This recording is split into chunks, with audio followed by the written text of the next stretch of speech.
they will want you. Our sister will go. Take your tackle back from them. Now you know what. Let them not do your tackle back in our house. Okay. All right, we're coming to anything you want to say for now before we leave you. Thank you so much. Yes,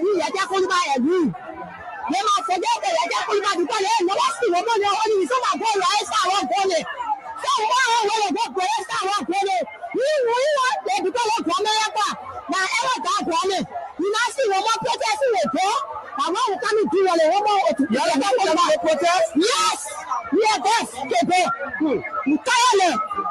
You know, see, because some of the rest of the so they rest our corner, they do our own day. And they tell the other police make they won't do our pull out advance.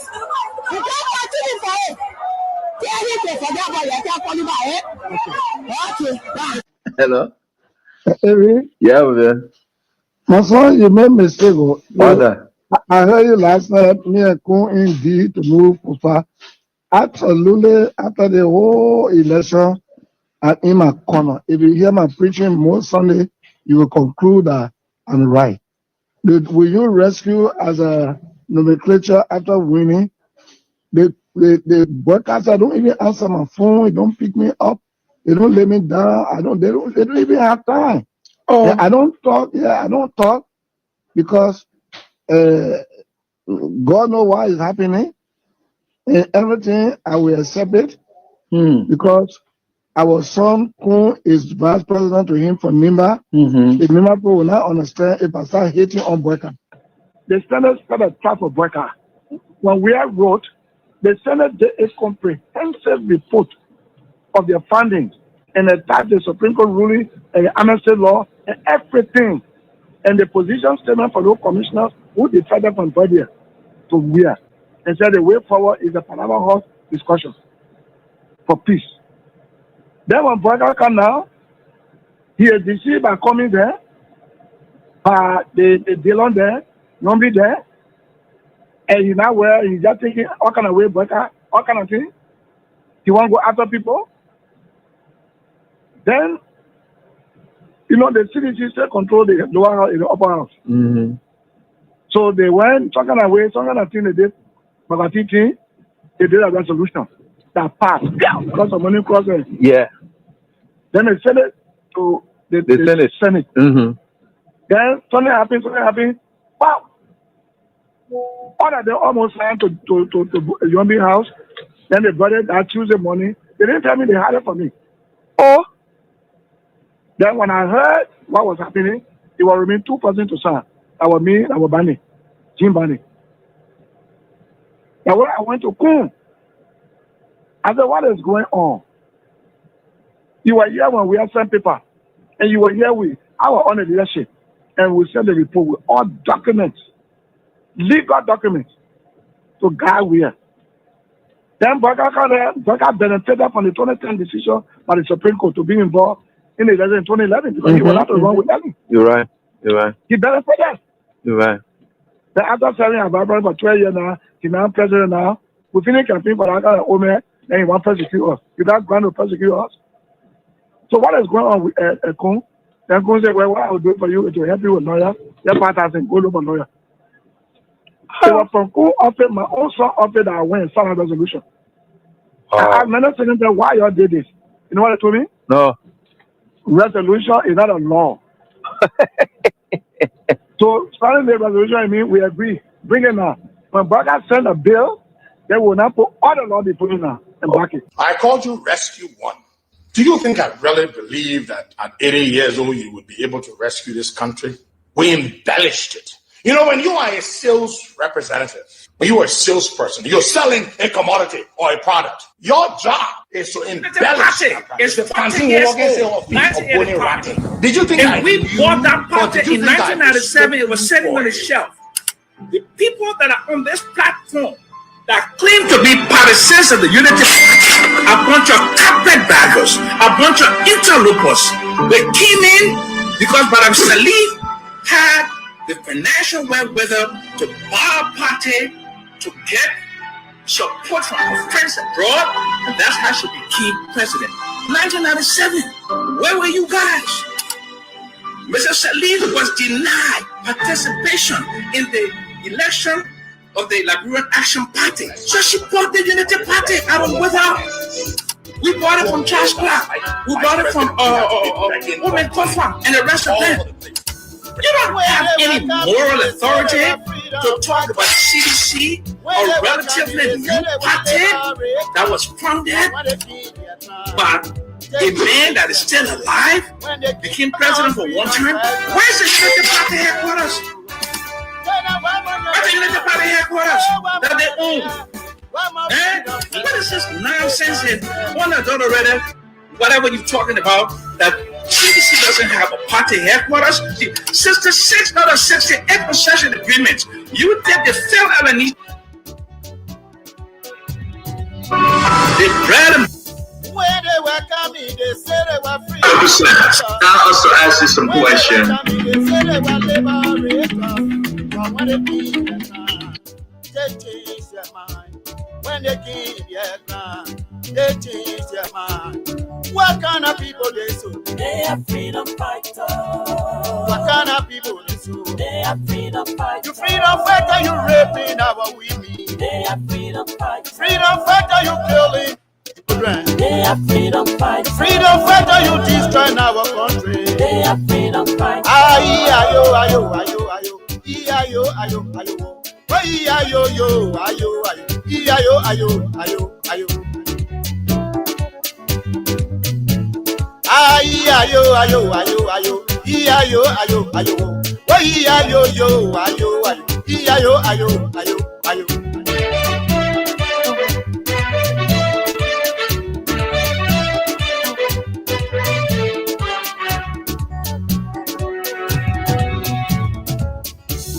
When they were coming, oh yes, indeed. liberators.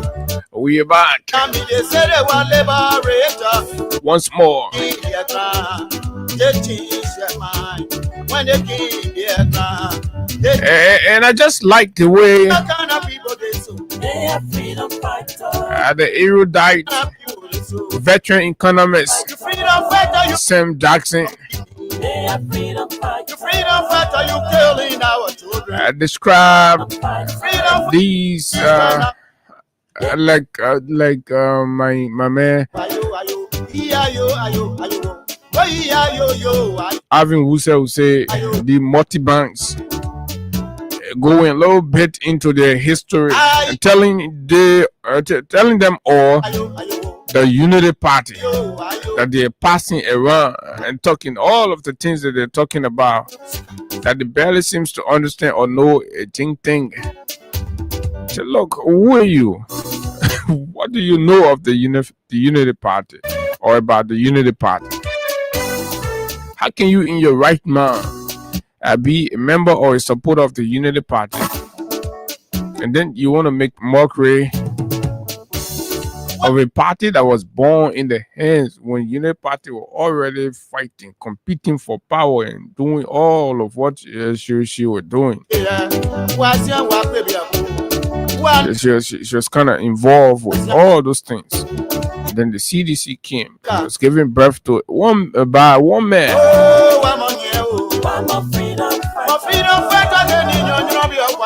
And that CDC is about to have its own political headquarters, political party headquarters.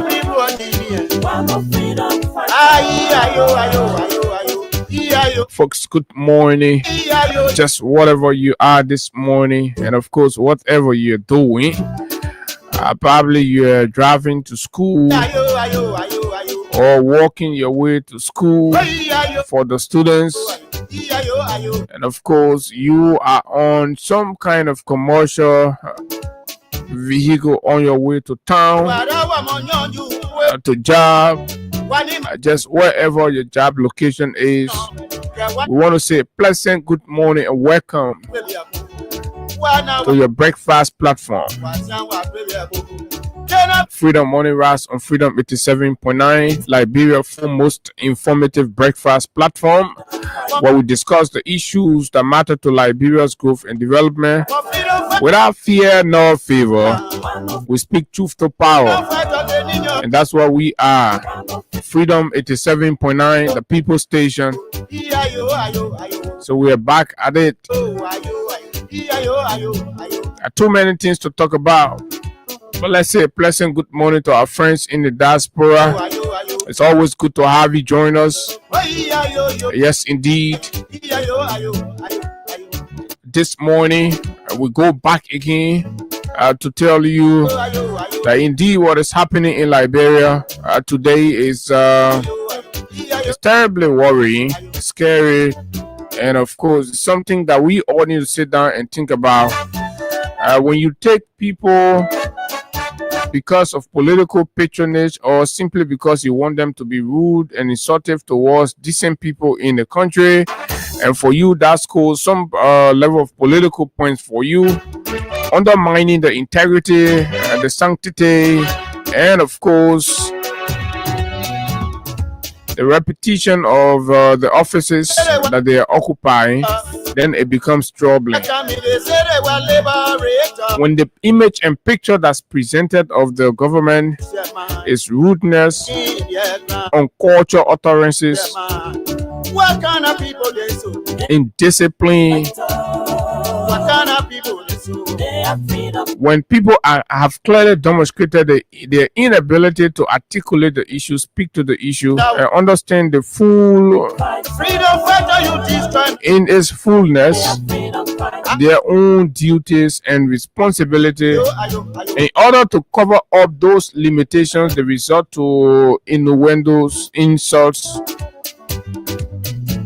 and like CDC Secretary General would say, verbal ejaculations. And it is saddening that you still have people in the country that will be cheering them in spite of the flagrant breaches and all that. Since the appearance of the ANC political leader Alexander Benedict Cummings, who spoke and put his heart out on most of the issues in the country, relating from the very data that are collected across the different media network and across the different communities and marketplaces and Liberian citizens' views about how conditions and life is for them today and all of that, and also resting on reports and data generated from international partners and friends. What is the U.S. State Department report? What is the IMF report? What is the very Central Bank of Liberia report? And when Cummings spoke clearly to these facts and reality, officials of the government that are allergic to facts resorted to insulting his person, abusing his person, reducing the national discourse to profanity, derogatory remarks and comments. And this is what the country has turned into.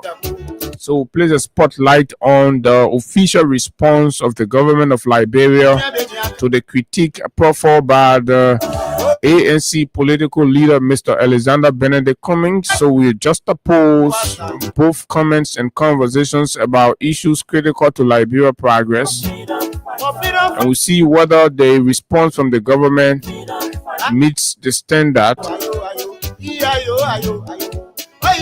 And if it did not meet the standard, what are the reasons for which people who are responsible to communicate for the government will leave the issue and go for personality? What logic tells us about that?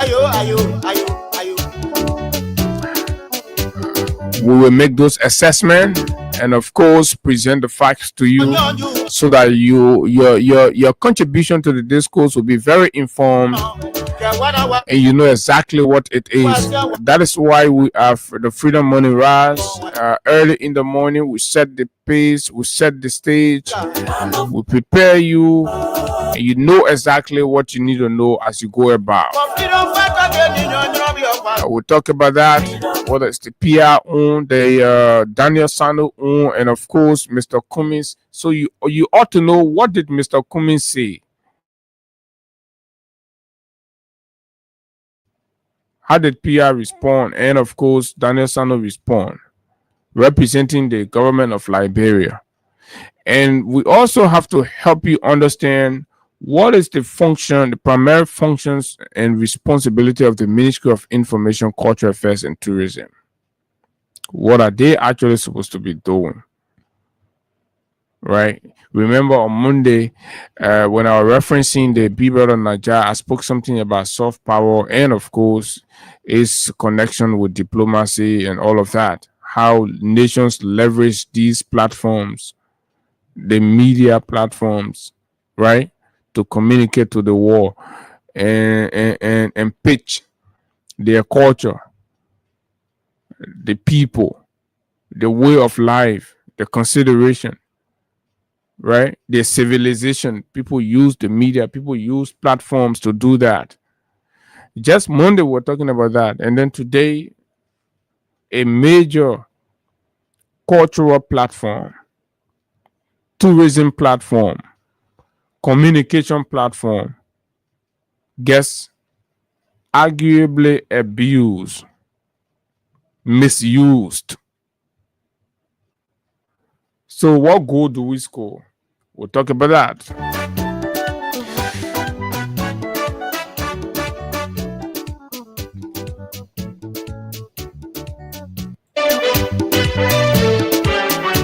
We'll provide you updates.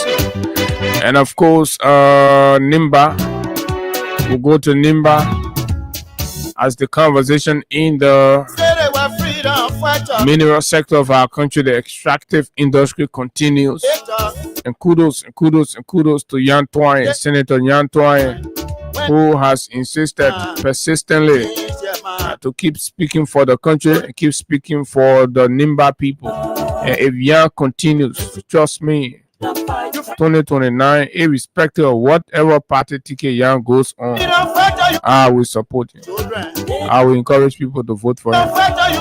We need people that stand with the country. We need leaders that stand with the citizens. We need leaders that stand to protect the best interests of all Liberians. And if Nyan consistently does that and remains standing firm, we don't have much, but we use our platforms.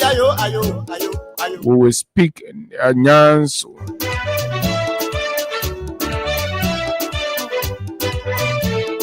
Oh yeah, voluntarily we'll do that for Yan Twine and any other lawmaker who would distinguish themselves and stand for the Liberian people and stop doing business with these criminals in power who are compromising the interests of this country and undermining our natural resources. So Nyan has made a latest discovery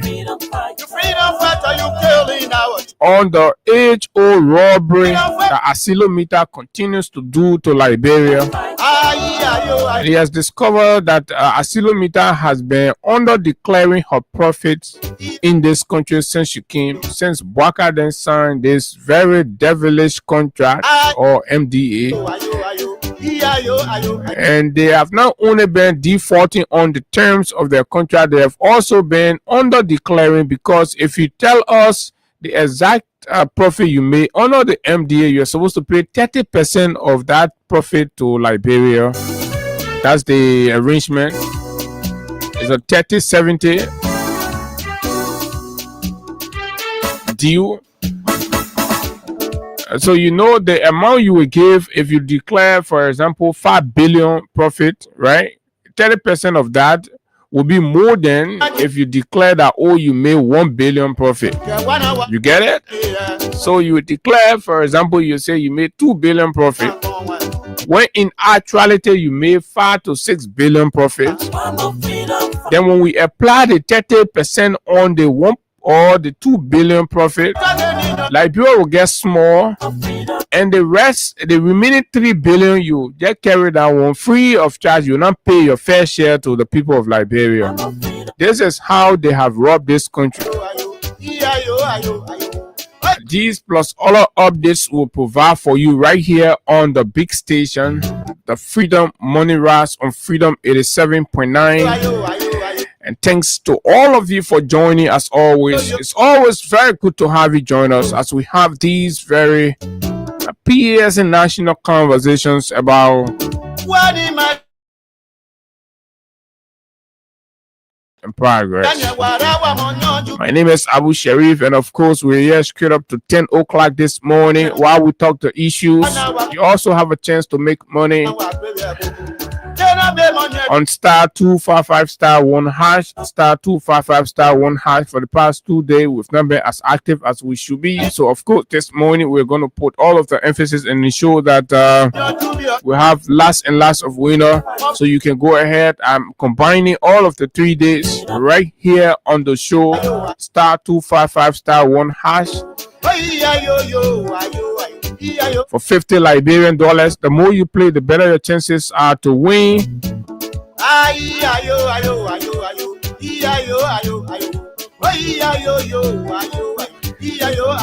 So folks, that's the shipping size of the conversation. Let's take a break. Bring this one down. Let's go for Crime Stopper Liberia.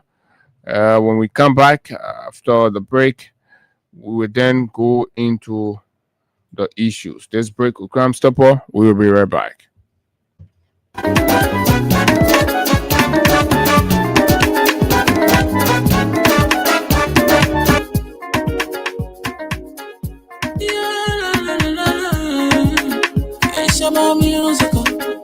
There are crimes in many places, in every community, you know. You can see. So if you see crime, you report it. Don't take law in your hands, all the right authority. Really can't take your luggage. Crime Stopper here for us, bringing safety to your door. Whether you rich or you poor, if you see a human target, I mean you check. Do it for your safety. If you see it, don't keep it. I'm a part to report it.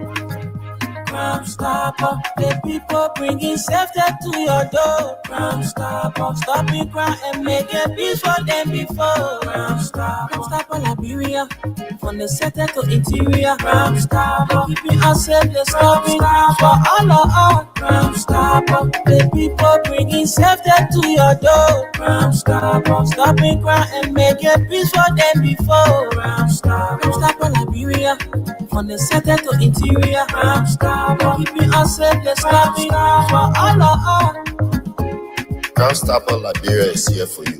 Remember, you see it, you report it. This is a message from your own self, Omen Samsaya.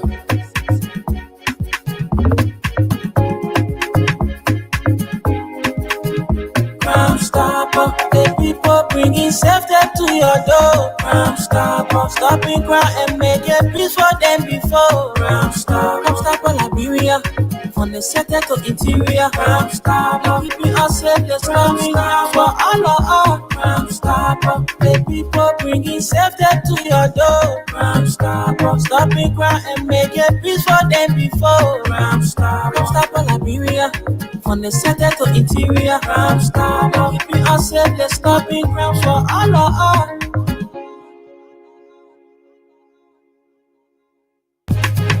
You can see. So if you see crime, you report it. Don't take law in your hands, all the right authority. Really can't take your luggage. Crime Stopper here for us, bringing safety to your door. Whether you rich or you poor, if you see a human target, I mean you check. Do it for your safety. If you see it, don't keep it. I'm a part to report it. Crime Stopper, the people bringing safety to your door. Crime Stopper, stopping crime and making peace for them before. Crime Stopper Liberia, from the center to interior. Crime Stopper, keeping us safe, let's stop it for all of us. Crime Stopper, the people bringing safety to your door. Crime Stopper, stopping crime and making peace for them before. Crime Stopper Liberia, from the center to interior. Crime Stopper, keeping us safe, let's stop it for all of us. Crime Stopper Liberia is here for you. Remember, you see it, you report it. This is a message from your own self, Omen Samsaya.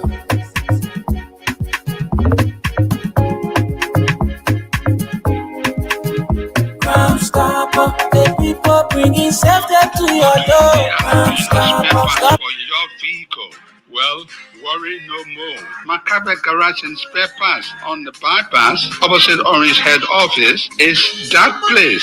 At Macabre, we provide the following services: mechanical, technical work, computer diagnosis and scanning, key duplication and programming, air conditioning, alarm system, and body wagon spray. We also sell genuine and generic spare parts for Range Rover, Mercedes-Benz, Suzuki, Chevrolet Tahoe, Nissan and Mazda, and most American cars. The good news is that Macabre has its head garage in the Bronx, New York, the USA, where we have a huge stockpile of Ford synthetic mobile oil.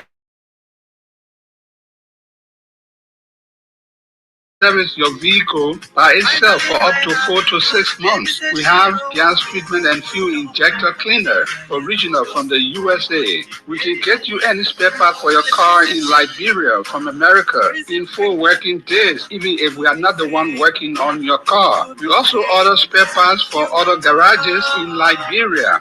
We have a tow truck service. Get in touch with us. Just call 0778-324-567, 0778-320-366, or 0778-324-566. Macabre Garage and Spare Parts, Liberia's #1.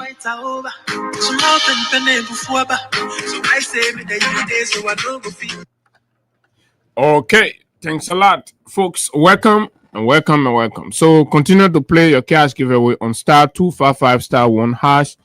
There are a lot of beautiful things right now with the cash giveaway thing. I'm told over the weekend now going forward, you're gonna be winning bag of rice, right? So it's like every time you play, there's no loser.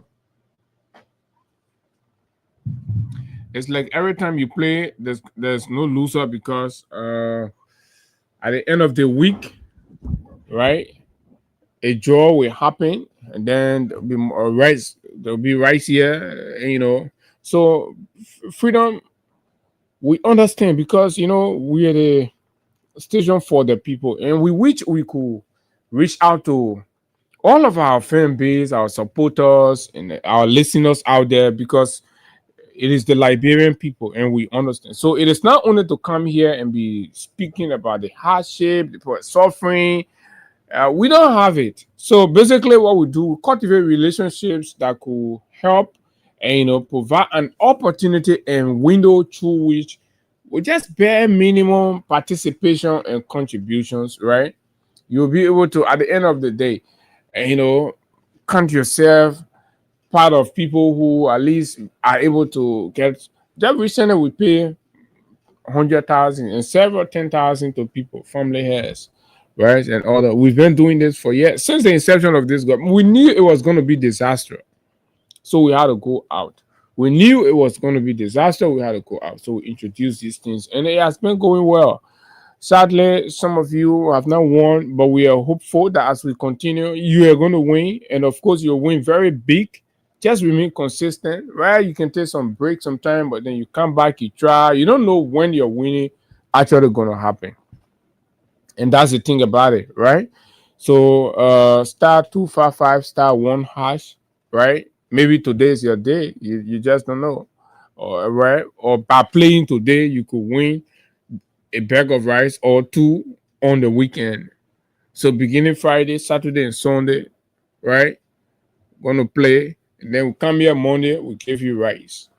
So I think it's fine. And we're going to keep tweaking it, improving it until everybody have a chance to win something. And then we have a big community where we are not rich, but at least we are living and everybody okay. And that's the whole Freedom FM community that we want to build. So *255*1#, keep playing, and let's hope that you win. Okay. Here on the live, please kindly help us share the live feed, share it in all of the chat room that you're present in, share it in all of the groups that you're present in, because these conversations that we're having, they're very important for for it to go as far and wide, because now many people have these bold pointed conversations about the terror that's happening in Liberia today, the disaster that we are witnessing, that will speak directly to the issues. So the more you share, the farther it reach, the possibility and chances are that we will have somebody to understand the Liberian story and come in some way, somehow, because we're struggling. The president and the government has demonstrated clearly that they do not have the capacity to attract anything. So let's use this platform while we're making the ladder of noise and exposing the realities and the suffering of our people here. So some kind of philanthropy sitting somewhere, we see the need to come in and help. And when they come, you foolish people in power will take glory. But at the end of the day, we the one are actually the reasons why they are coming. You all lack the capacity to go out there and make strong cases. And you have turned to abuse us down here. You're abusing everybody, you're insulting everybody. You have desecrated the public service. That's what you have done. You put all kind of ill manner, right? Ill train, happy train elements. Pan one looking gut or stomach people. You put them in positions and then they're insulting everybody. So yesterday I went red light. I'm actually on an investigating a situation, and we'll get there. But then I saw a friend. In fact, he saw me actually. Probably he's watching now or following. We have fan base always. I like to always discuss, these guys and stuff. So sometimes I power plenty of people. They know me, they hear my voice every day, but they can't identify me and stuff like that. So I can so I went out looking for the place. I'm trying to investigate some stuff. So I was looking for the place, and then the fellow saw me. So the guy like so he said, though they can copy over and see. And normally I don't pay heed to these things. He said, I say I'm not paying attention. So I'm walking. So at one point I look back, and then I actually noticed I was the one probably, but then I deliberately pretended as if to say I wasn't, because maybe the guy is looking for buyers and stuff. So, but at the end of the day, it turned out to be a fan. So I want to shout out, right? I just slipped his name, and there are a lot of you out there that supporting us, that respect whatever sacrifices we're making. And so we want to show you that we respect it highly, and these are our motivations actually. So this is Henry to family. I'm following you up from my residence in Caldwell. Thanks for the information. Say God Shelley Como. Good morning, Freedom Family. Maliu Efofana. Good morning, family. I'm following from 20th Street. This is Bukari B. Sharif.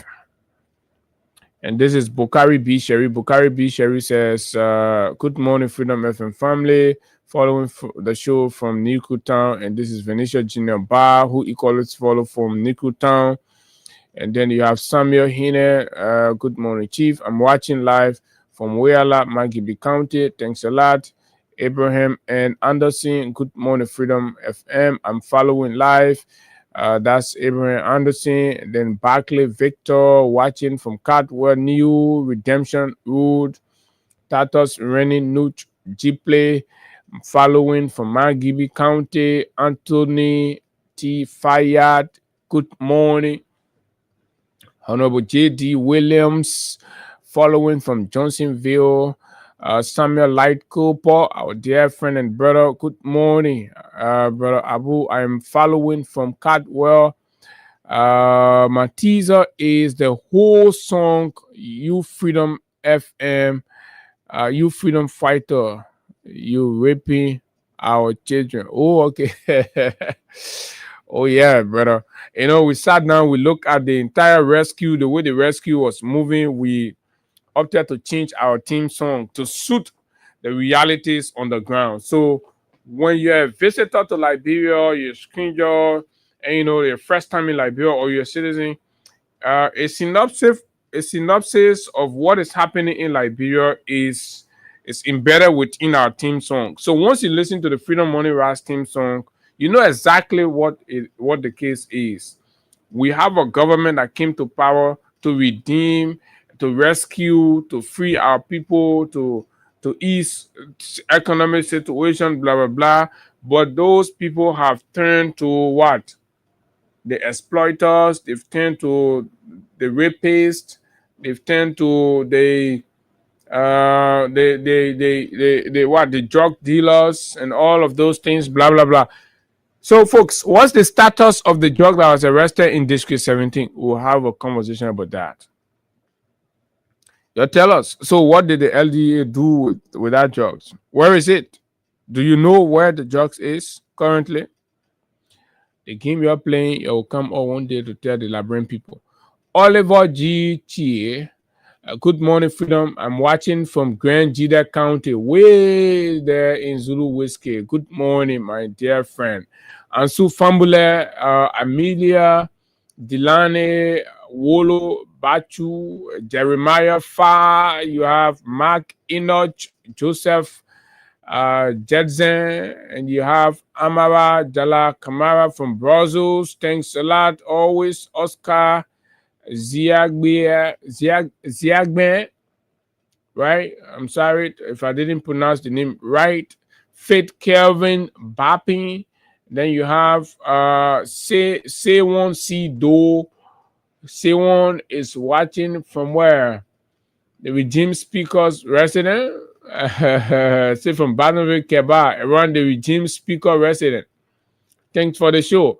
Yeah, you gotta put this. If you get last speaker, think or you living near the regime speaker, you gotta put the sound up, put your speaker volume up, so the regime speaker will be hearing, or be dealing with you. Tell inside how he came to power illegitimately. He had that power. Yeah, like the rebel people that came to power, right? So Wolo Bachu comes back again, and of course you have Henry Yango. Henry is a great guy. Henry does a great job. So we want to recognize people like Henry. They're keeping the fight. They're keeping the torch. They're there. They're battling. And, all of those people who try to come in between the public, the interests of the Liberian people, and with disinformations and misinformations and all that, the likes of Henry, Samuel Lightcober, Bindu Kamara, and all of you folks are doing very well, extremely well. You have to keep on. Mary Tule, and all of you are doing very well, right? Robert Brooks, George Sa, and you have William W. Lu also, right? The civil rights movement guy there. They're also fighting and fighting. We all are in this together. Every hands on deck. Liberia needs every hands on deck, right? That's why everybody, the power you have is that social media phone. That phone you have that has social media on it. Use that your page, right, to advocate for change, advocate for good governance, advocate and expose the ills in your community.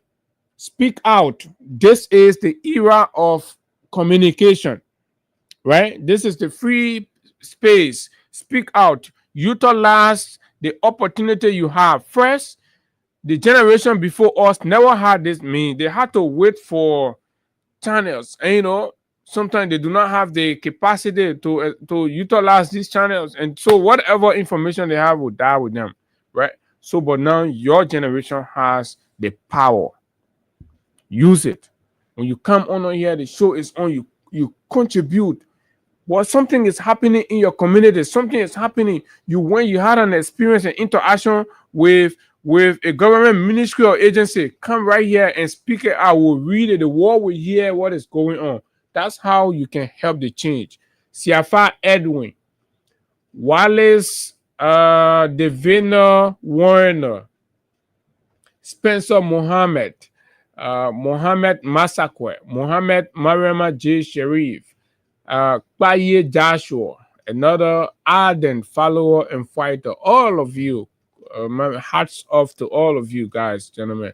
And the comments are just pouring in, the contributions, the perspectives, the views, and everything. Keep sharing, and let this let this show go viral as far as the president will see and listen. So let's bring you some quick updates on some of what you need to know as to issues happening in the country as of this Wednesday. So while we're doing that, keep playing the cash giveaway on *255*1#. It's 17 minutes after 8:30. We'll do the first draw right here on the show this morning. Right here on the show. So this one here, it fell on the IG back for rape suspect Magir. I say the Association of Female Lawyers of Liberia expresses disappointment in the Inspector General of Police, Gregory Coleman, for his deliberate refusal to arrest the suspect, Brian Magir, who is accused of statutory rape.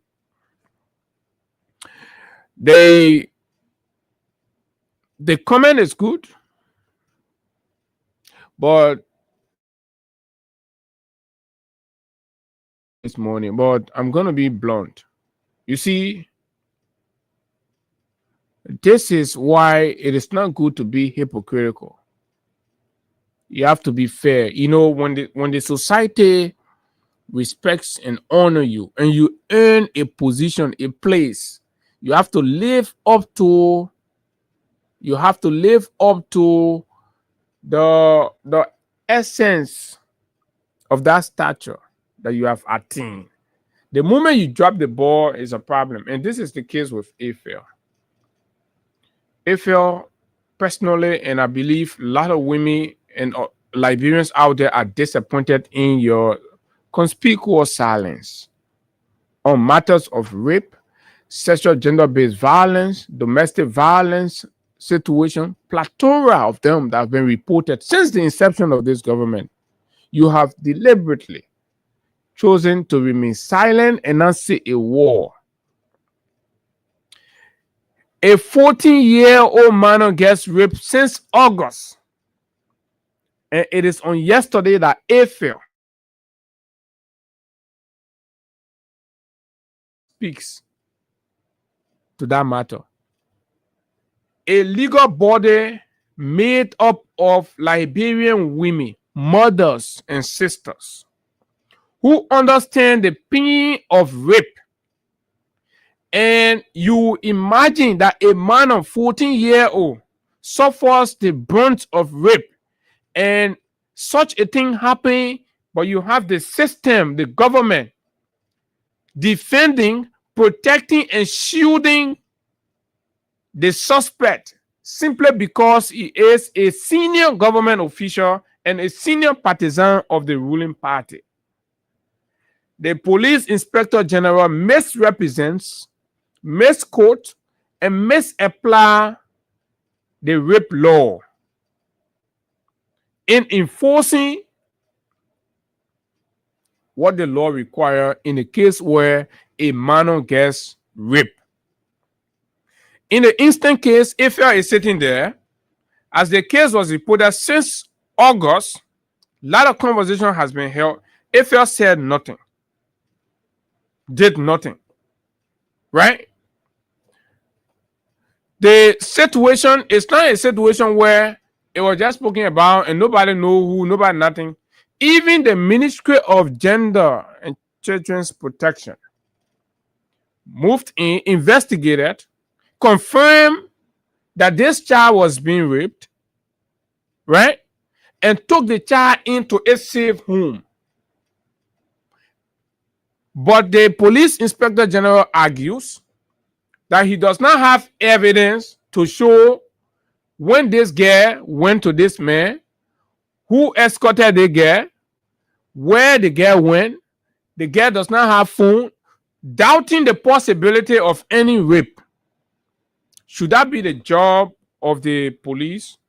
Afel are Liberian women who are decorum with the laws of Liberia and are aware of its application.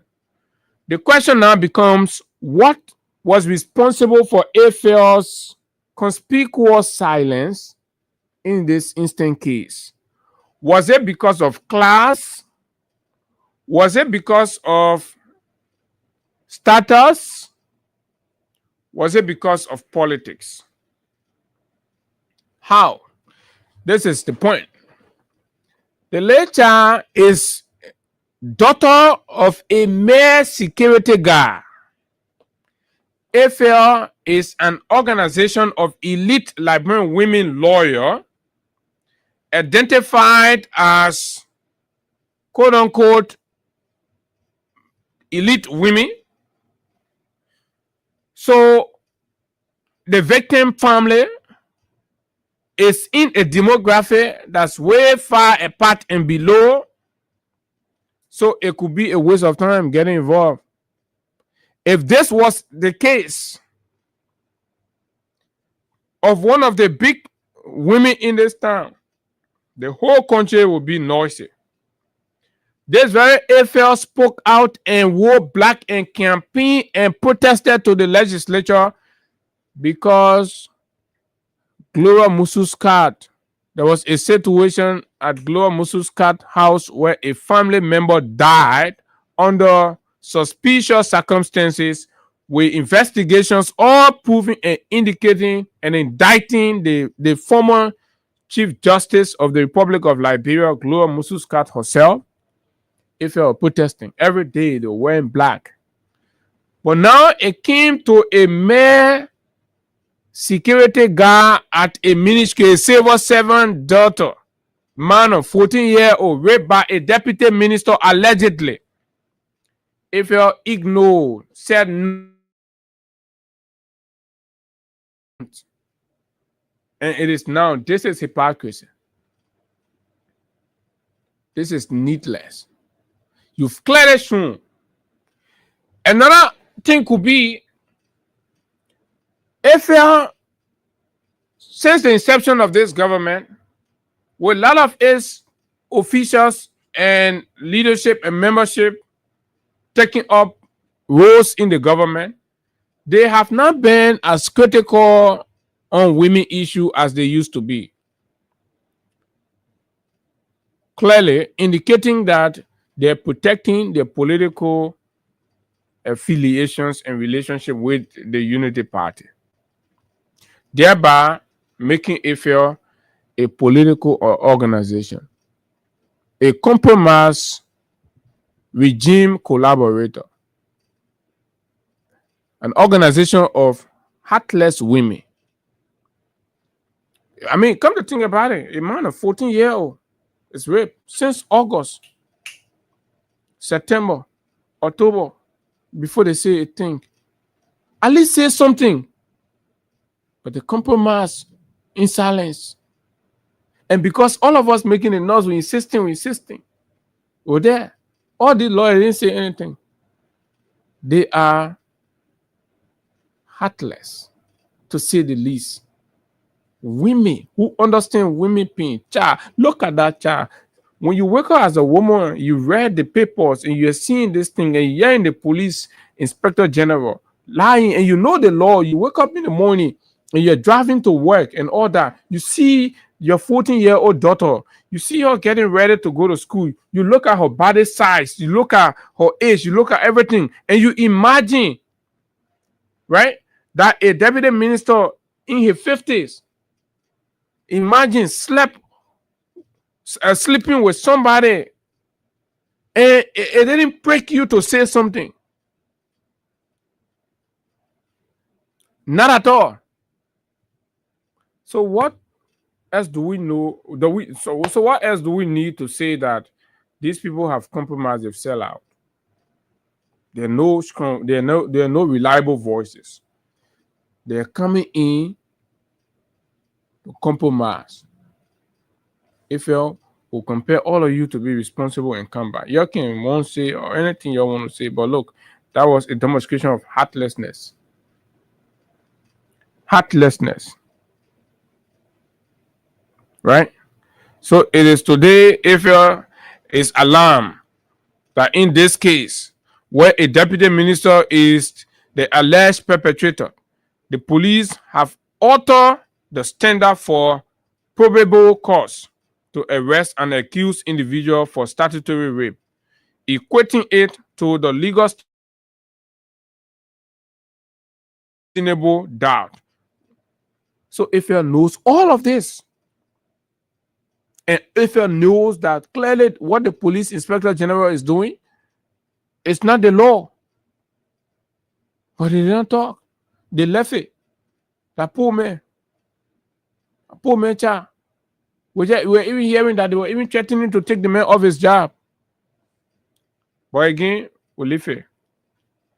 You all are heartless women, heartless mother, selfish, self-seeking, compromise, spineless, to say the least. This is absolutely unacceptable. You must rediscover yourself. Rediscover yourself and be fair. Be a voice. Untainted. Be a voice untainted.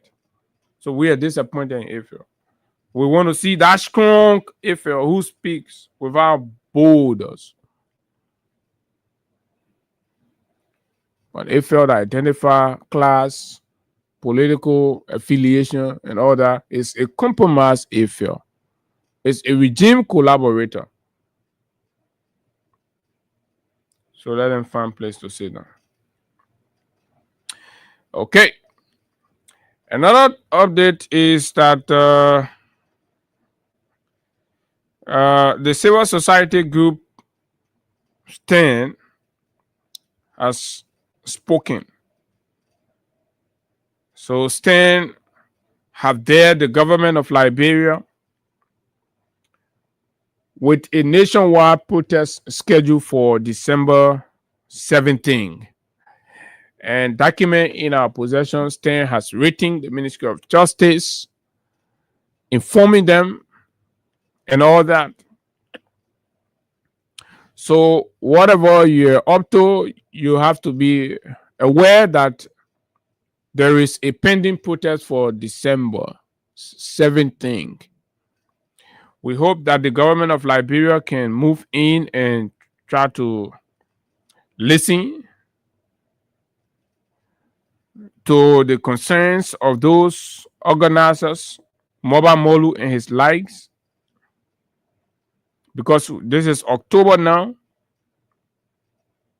and so something will be done. Right? Okay, so let me see. Okay, this one is from the ELW hospital. See, the hospital is bleeding.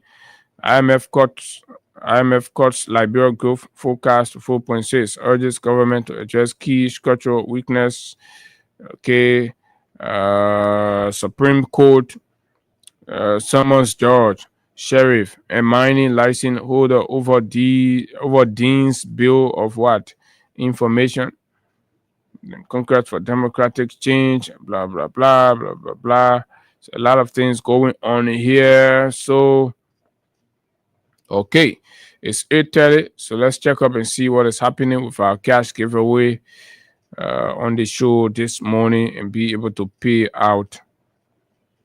Okay, so let's see what is happening with our cash giveaway on the show this morning. See what is going on right here on Freedom 87.9. So, okay. Hold on, folks. Star 255 star.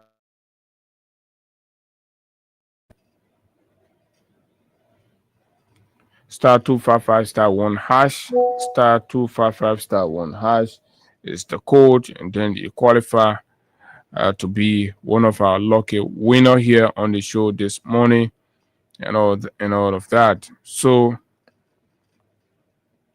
shortly we're gonna go to the crust of our conversations, which is public relations, corporate government communication, and all of that we see our friends have turned into insults. And then we'll do some back background references on how did we even get here, all of that. What can cause people to be the way they are, blah, blah, blah, blah, blah, blah. And so, yes.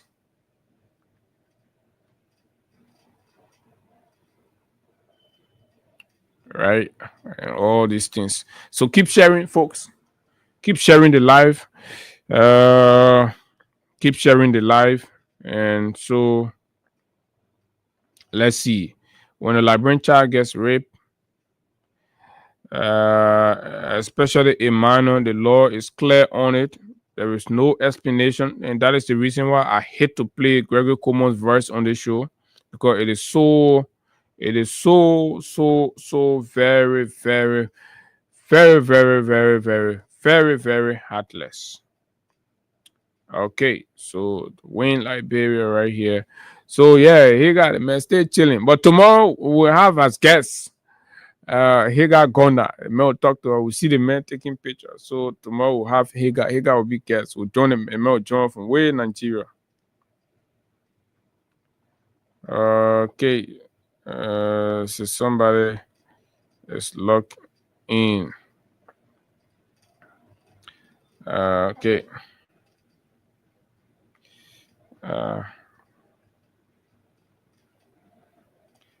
Okay.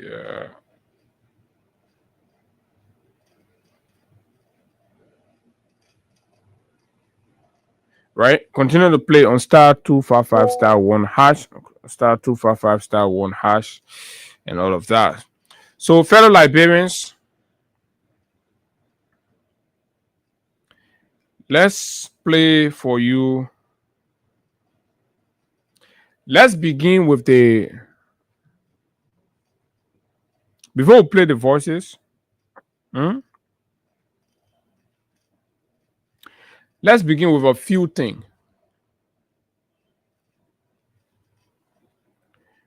You know, in order for any country to make progress, it must make responsible decisions. And the responsible decisions are born out of the quality of people that are preferred for leadership and governance to begin with. And then when we make the leadership decisions, the general decisions now for who we elect as president, representative, and senators, the quality is key. But in Liberia, we don't focus on quality. And this is the reason why instead of our institutions improving, they are eroding. The standard and the quality of our institutions are eroding instead of improving. And you can think about it, right? Just look around you everywhere. Everybody just skimming, but the institutions are going down. That is primarily because the choices we make, and, you know, in determining the custodians of our national governance space, we're not preferring qualities. Rather, we're preferring ethnicity. We're preferring religious connections. We're referring social club, because we go to club together, we drink liquor together. And you know very well, I do not have the capacity to perform a particular task, but you know, you take me and put me there. So I bring mediocrity to the job. I bring our service. I bring unthinkable and irrational fanaticism and loyalty. Then you start to see a sense of demagoguery developing within the public bureaucracy.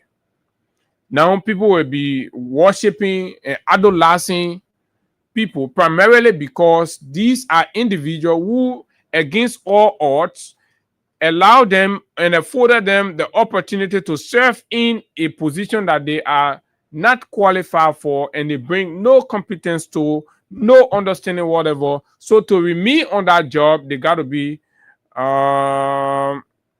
irrational fanatics. And fanaticism becomes the order of the day. And this is all you see. So whenever you see a society where people are, you know, just about, I mean, deter bearers, They primarily vested in social media bullying, names calling, branding, and of course, being insultive and all of that. That means that individual is bereft of the standard required to adequately run that office and perform the tasks and duties assigned to that role. He or she is bereft of it. But now, to remain enjoying the privilege afforded them, they got to design some other attractive, quote unquote, attractive means to serve the exclusive interests of their boss, thereby ignoring the general good of the office and the country. So in practical terms, in comparative terms, you will know that our institutions in Liberia, because we have already hooked to that philosophy of mediocrity and of course all of those things. So you realize that comparatively our institutions will be going down while other institutions are going up. So compare Liberia now to Sierra Leone. Compare Liberia now to Guinea, right? Because these are the three countries that were struggling almost on the same path. But compare them across all of the different governmental indicators.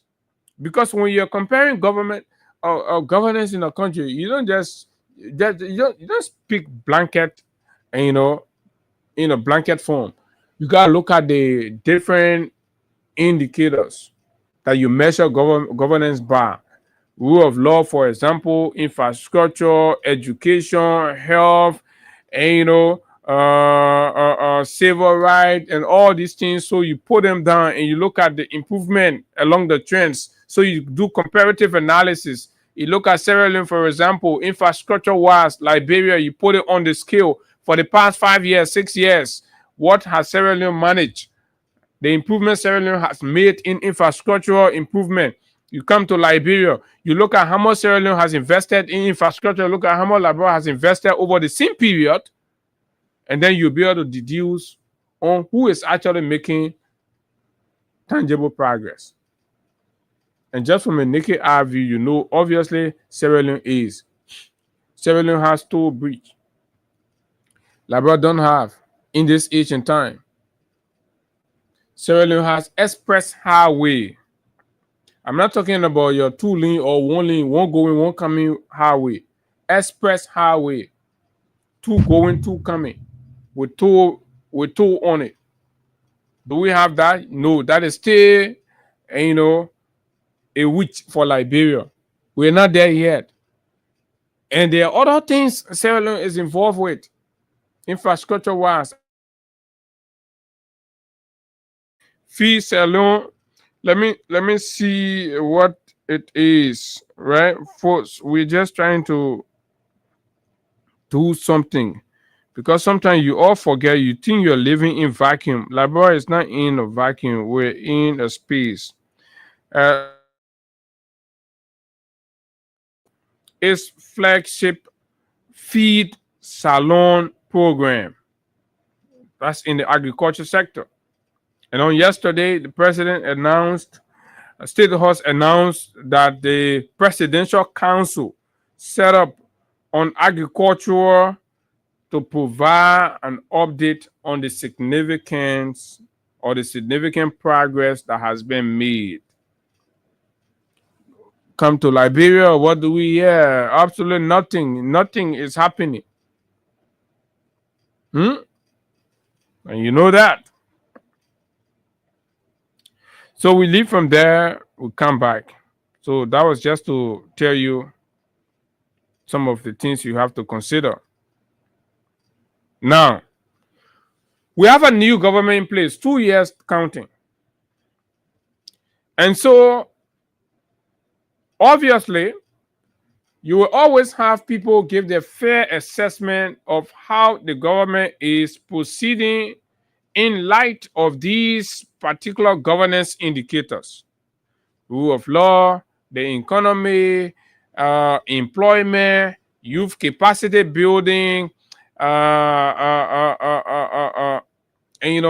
macroeconomic stability, road and infrastructure, electricity and water, blah, blah, blah, blah, blah, blah. And they come out, they do all of their research and say political leaders and other people will have conversations. It's obvious. And they can be as critical as they can be.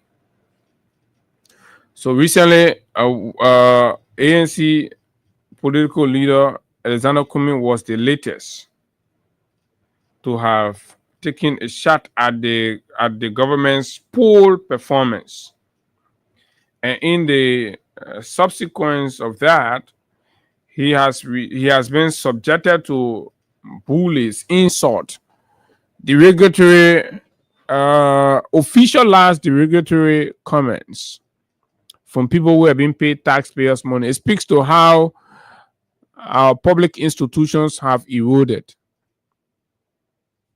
Now, so 2 days ago, when Cummins appeared, just to summarize, he said, among many things, that in his observation,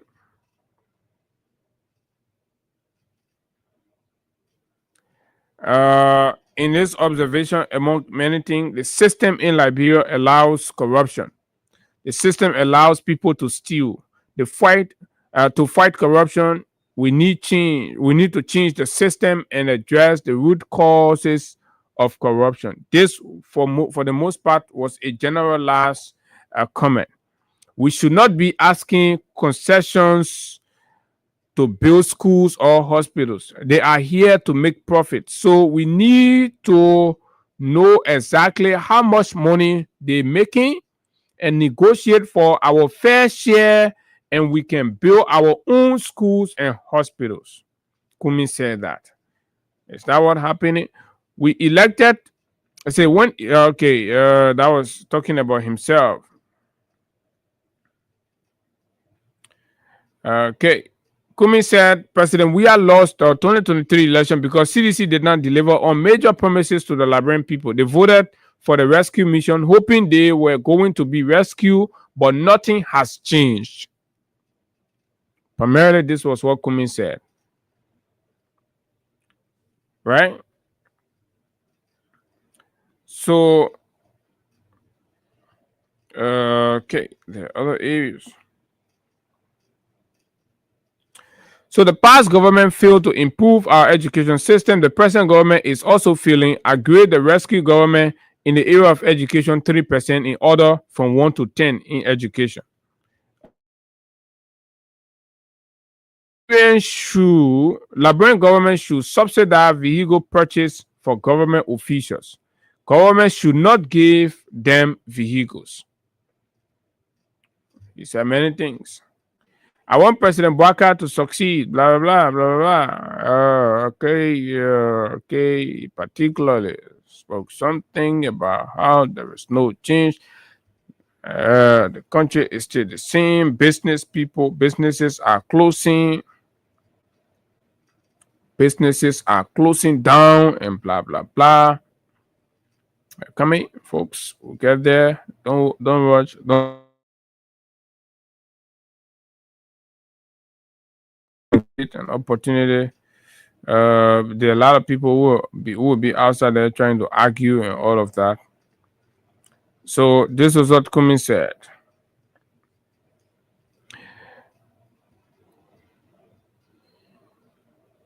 Okay.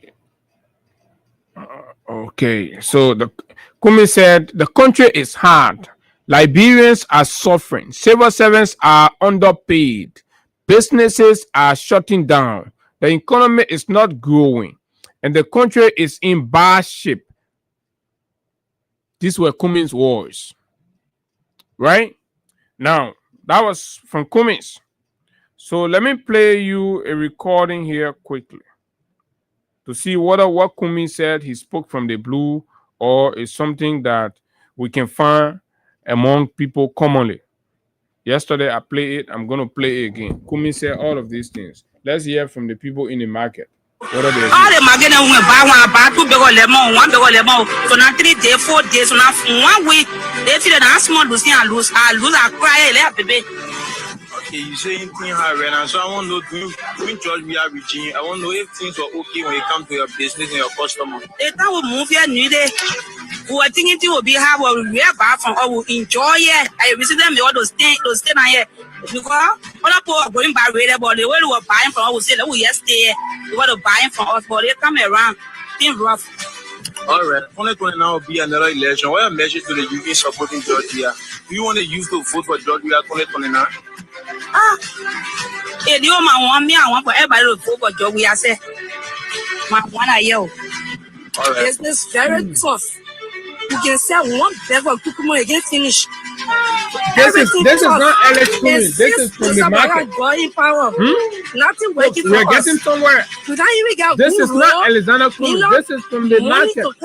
To us. The guys are so allergic to the truth and facts that when you speak facts, they attack you. They go for you. They insult you.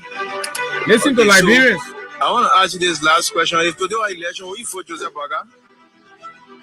Say that. I say if today was election, this is across different areas, collective, different videos. Some people from Douala, Waterside, Raleigh, Gobacho, that their views across the country. He never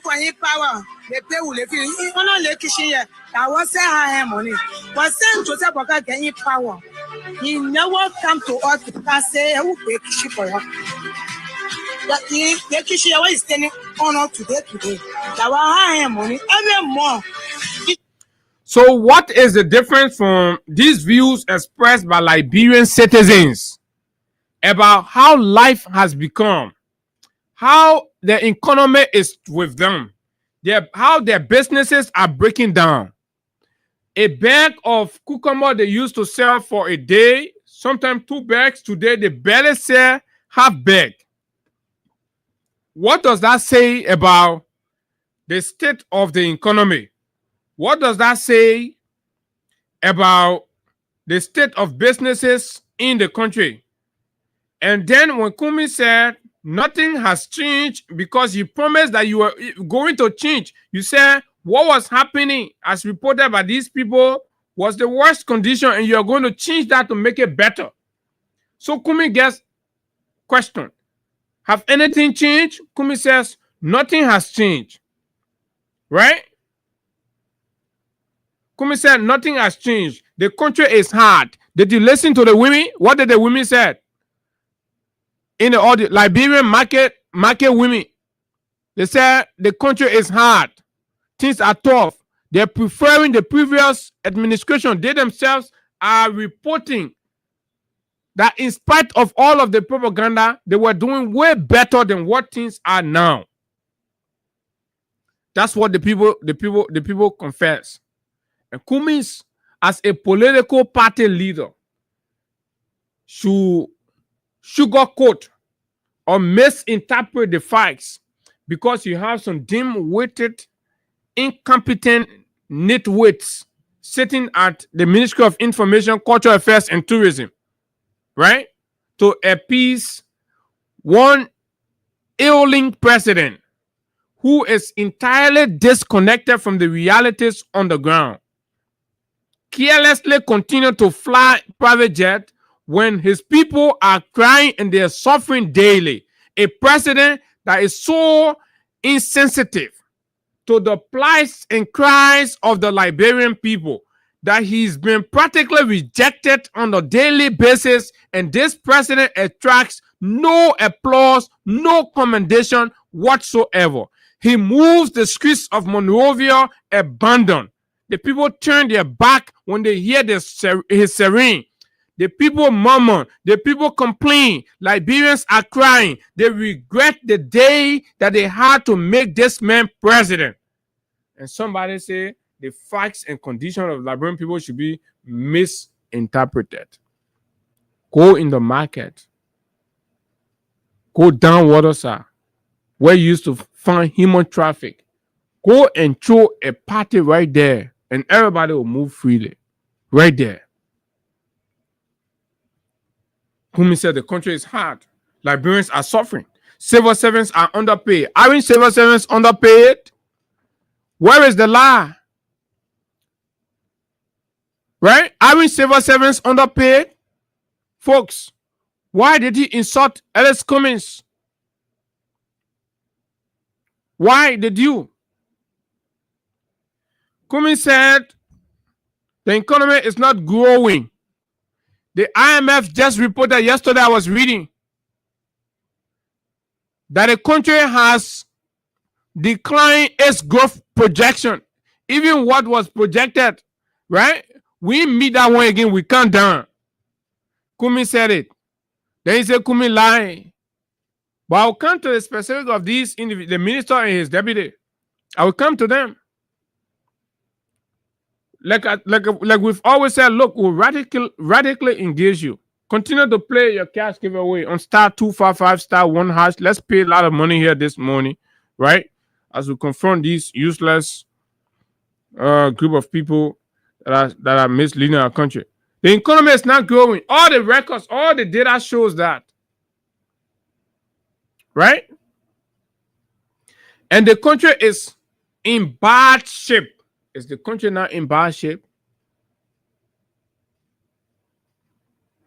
Businesses closing down.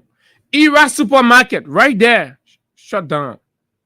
Right down Kerry Street there, a petrol trade gas station. They had a nice ice cream shop there. It closed.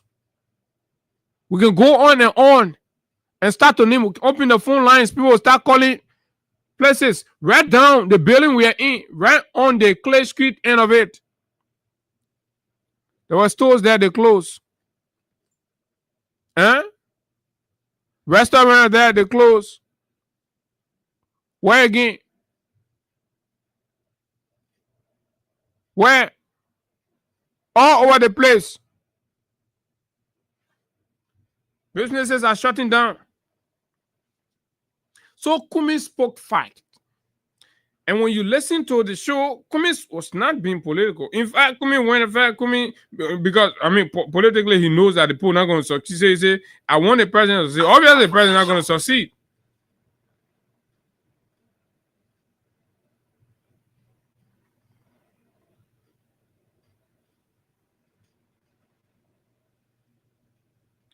Obviously, because, he's dropped the ball long since.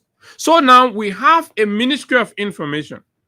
So if this is the view that the people or the citizens are having, we are not in the government cycle. We don't know what is going on, right? So the Ministry of Information, per statute, is responsible for public information dissemination on behalf of the government of Liberia, all the three branches. But right now they are like the mouthpiece for the president and Speaker Coon, because are the two people they were insulting people for.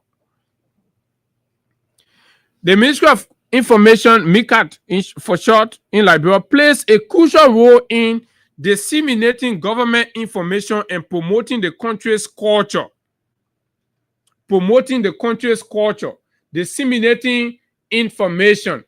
Informations are not invectives, are not insults, are not derogatory remarks. No.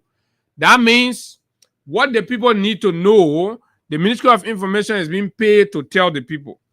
So there is a public view that the country is in bad shape, the economy is not growing, nothing have changed. You have the information, right? So you use platform like the MICAT regular press briefing that have turned to everyday briefing now, right? The MICAT outreach program, like that Palava Hut or Town Hall initiative that you brought. The New Liberia newspaper, the MICAT website. You use those platform and medium to communicate the government programs and government responses with the facts to these public views and sentiments. But in order to do that, one have to have the understanding of what your role is. Right? You're also there to promote culture. To promote the Liberian culture. And the Liberian culture is not abuse or being rude and insultive to leaders and big people. So when this is constitutionally why the Ministry of Information, Cultural Affairs and Tourism was set up for, to promote Liberian culture through institutions such as the museum. You get a museum, the cultural village, Providence Island, blah, blah, blah, blah, blah. And it has other functions like regulatory functions, public awareness, tourism, and all of that. Now, understanding that's what the ministry is supposed to do versus what Kumi said and what others are saying in the instant case. And I see a lot of people saying that, it was not insulting, it was robust political response. They're not there. Nothing here says the Ministry of Information is supposed to be there for robust political response. Tell the Liberian people what the government is doing. The reason why you will reduce the institution to insulting is when truly the Liberian government is not doing anything, you don't have anything to communicate, and you're afraid to give progress report on the previous government programs that they left, because when you try it, they will come back and call you out and debunk you. So you don't have anything. So anybody thought you go insult them. Simeon Freeman spoke, he got insulted. Senator Snow spoke, and then MICAT platform that's supposed to communicate for the three branches of government insulted Edwin Snow, a member of the legislature. Daniel Sano insulted Snow. Right? George Weah spoke, MICAT insulted him. MICAT. And their biggest glory is that they painted the MICAT building. But you got two guys there, right? And they're professional people there. You know what they have done? They've taken the back seat. There are other people appointed there. But do you hear their voices in the insult? They're too dim-witted, incompetent, misplaced characters are the one doing the insult. Because, I mean, practically they have no background in communications and public relations. They do not know, because if they knew, then they will have an idea on what constitutes effective corporate government communication. They do not have a background. You see, places, two areas I don't like people to do nonsense with, that diplomacy and media thing. Because we have some control over this area. So when you try, we'll call you out. And we say, hey, anywhere you go, they will tell you the same thing. Pia and Sano are clearly demonstrated that they're empty. You know, from the very get-go, I sat behind this microphone and told you that the setup, the pronouncement I'm hearing, the government PR is going to be disastrous. Kula is a rookie communicator. She has no background, no solid, strong, convincing media understanding or relationships and all of that. She could not do. She will be doing a very terrible job. And true to it, she actually proved that. We're talking about standard media relations evaluation. I'm not talking about your politicized view, how you see or politically no, right? But from a real responsible, you see why the government, just look at the government communication. Everybody doing all kind of haphazard thing. PR. Then you take a podcaster, a loose talking podcaster in Fagon and carry him to ELBC. Because of his limitation and intimidation, he silenced all of the professional broadcaster and brings in all kinds of fanatical, small children, and you know, who are political about Buakai, and give them the platform. So they uses the platform for particularly propaganda. Look at the other young guy that did that video about the president coming from the UN General Assembly. You're doing video communication. You're telling the people what they are not seeing. You're supposed to be describing what is in the video. But you're telling the people that Liberians in their mass welcoming their president, and they're seeing full person singing, "Welcome back, Mr. President, welcome back." So that is misinformation. Television reconstitute visual and audio. So the people are hearing the voice, they're seeing the picture. So the voice must interpret the picture. But the voice can be saying one thing, the picture is showing another thing. But then you still call yourself journalist. You still call yourself broadcaster. You stay there. But you go back, you say, yeah, you did well. That is propaganda. That's not effective, responsible public relations. If that was a professional person behind that camera, they would have achieved the goal of effective public relations, but they would have used effective languages that will describe and achieve the objective of projecting whatever heroic return of the president that they wanted to have achieved, instead of lying. So the lie now take away everything and project the president as being deceptive or chasing clout. So from that ELBC video, you watch it, it says that technically it seems the Liberian president is chasing clout. He has lost it. So he's chasing clout. So you see the state broadcaster is making up story. The state broadcaster is saying that the president, mass welcome, but we're seeing 3 to 4 women, with other women turning their back, other people, motorcyclists, right there where they're standing, motorcycle men saying, yeah, look here. Dismissing the entire thing that's going on. That's bad PR. Let's go beyond that. Because you have incompetent people, that's what you get. Effective corporate communications involves several key elements that clearly is lacking in the government of Liberia public relations setup. And this is what they're performing so disastrously, and they're unable to do a better job. Transparency. To be an effective public or effective corporate government communicator, you need to be transparent in your information dissemination. Clearly and openly sharing information about government actions, decisions, and policy. Clearly. You need to be clearly and openly sharing information about government actions, decisions, and policy. You listen to MICAD briefing on Tuesdays and Thursdays and other days. Do you ever hear clear communication of government decisions, policies, and actions? Absolutely not.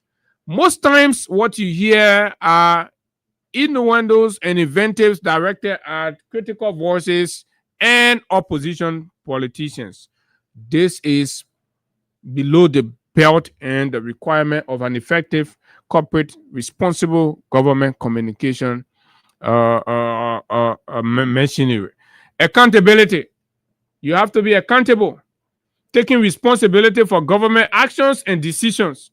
And most times people who take on to PR roles don't know that accountability comes with public relations. They just feel like you just got to be defending, you just got to be talking. No, that is not what. So you don't go to the school, you just jump and say, oh, because you can post fast. They say, oh, go in the PR office. So you better understand. When the government, when there's a slip, you take responsibility, right? You take responsibility and you provide whatever assurance to your client. And in this case, the Liberian people, right? To your consumer, sorry, your client, the government of Liberia hire you, so they are the one you're working for.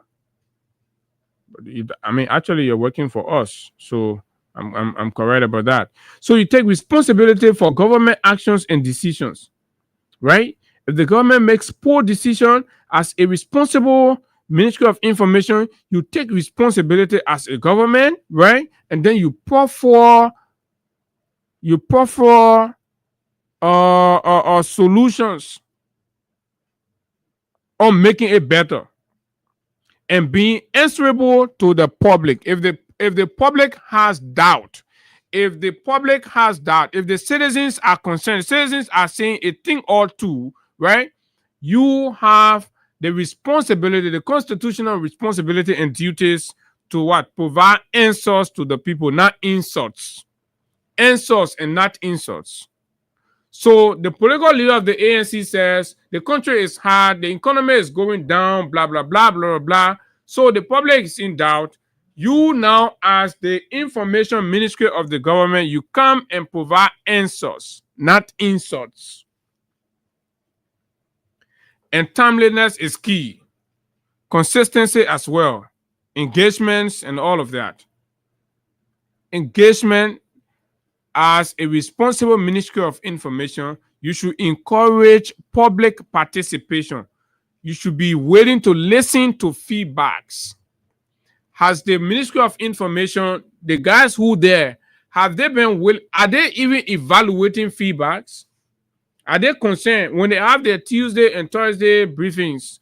When they leave, do they filter, do they listen to the media analysis, the public views about what they are doing to know whether they're doing a better job or not? I doubt if they do that because they continue to go in error.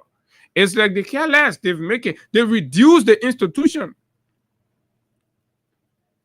to, an institution of insult, and they get the political clap and they think they're doing a better job. No, they're not. Credibility is key. With how the ministry is going, you think that ministry is credible? No. Nobody takes the ministry seriously because they seems not even aware of too many things that's happening. Look at the information the ministry provided about the $10 million project in Foya. Lying on the MRU. Discrediting the integrity of the ministry and the setup. Embarrassing other professional people that are in your ranks and file. Building trust by being honest, accurate, and reliable in communication. Are they honest? Are they accurate? Right? Can you trust information coming out of the Ministry of Information to Pia and Daniel Sando? So when we tell you that the Ministry of Information, Cultural Affairs, and Tourism has broken down, this is where we are speaking. Not because you put pin on the walls. No, that is not what the institution is measured by. An effective corporate government communication institutions must be able to cultivate media relations. The strength is media. When you hear, a PR, a government PR, a government more peace, that media relations, you cannot do it, right? The quality of relationship you build with the media guarantees the effectiveness in communicating government information, progress programs, and what have you. This setup there, do they have it? No. That setup has been insulting media institutions. That setup has been insulting media institutions. Has established a parallel organization and said that for them, they advance in their ministerial council meeting. They advise and approve that effective public relations for this government is for them to establish class reloaded, where government officials themselves will go talk for themselves, thereby filling on media relations.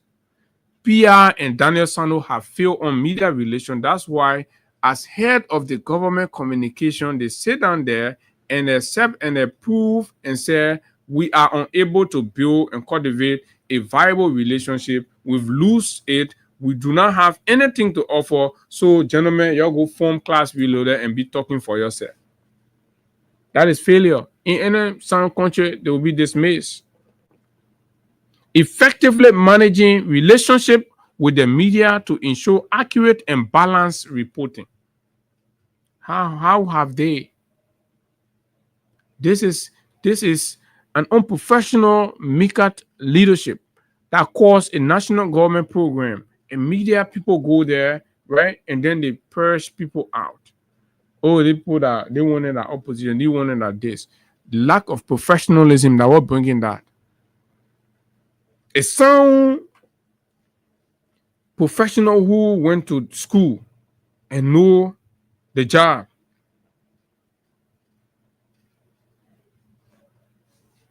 Right? And know the job will not do that. Now, let's move a little bit. Come now and see all of what I've explained and read. Come now and listen to the quality we have at the Liberia Ministry of Information, Culture Affairs, and Tourism. Listen to this, and then we'll open the phone line. You make your own evaluation and judgment. Listen to the Deputy Minister responding to, I started with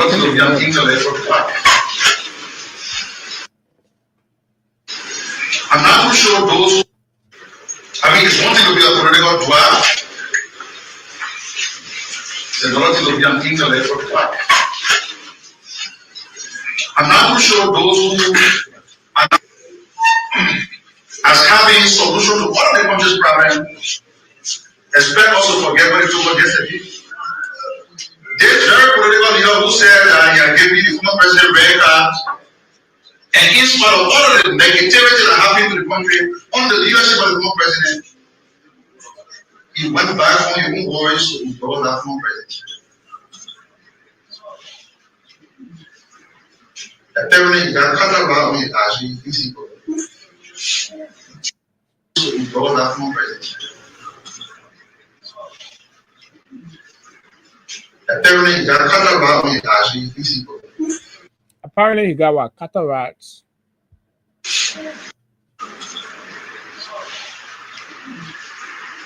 Apparently, he got cataract when he actually physical. So you now come to the public and say, oh, nothing happening on 2 years. Those who are misleading that political leader, they're not doing it well. You cannot use this honesty as a pathway to the presidency. Clearly, this was a complete missed opportunity for a PR officer, a public relations officer. In your mind, a misinformation and misrepresentation has been made of the government, but you have the facts. Right?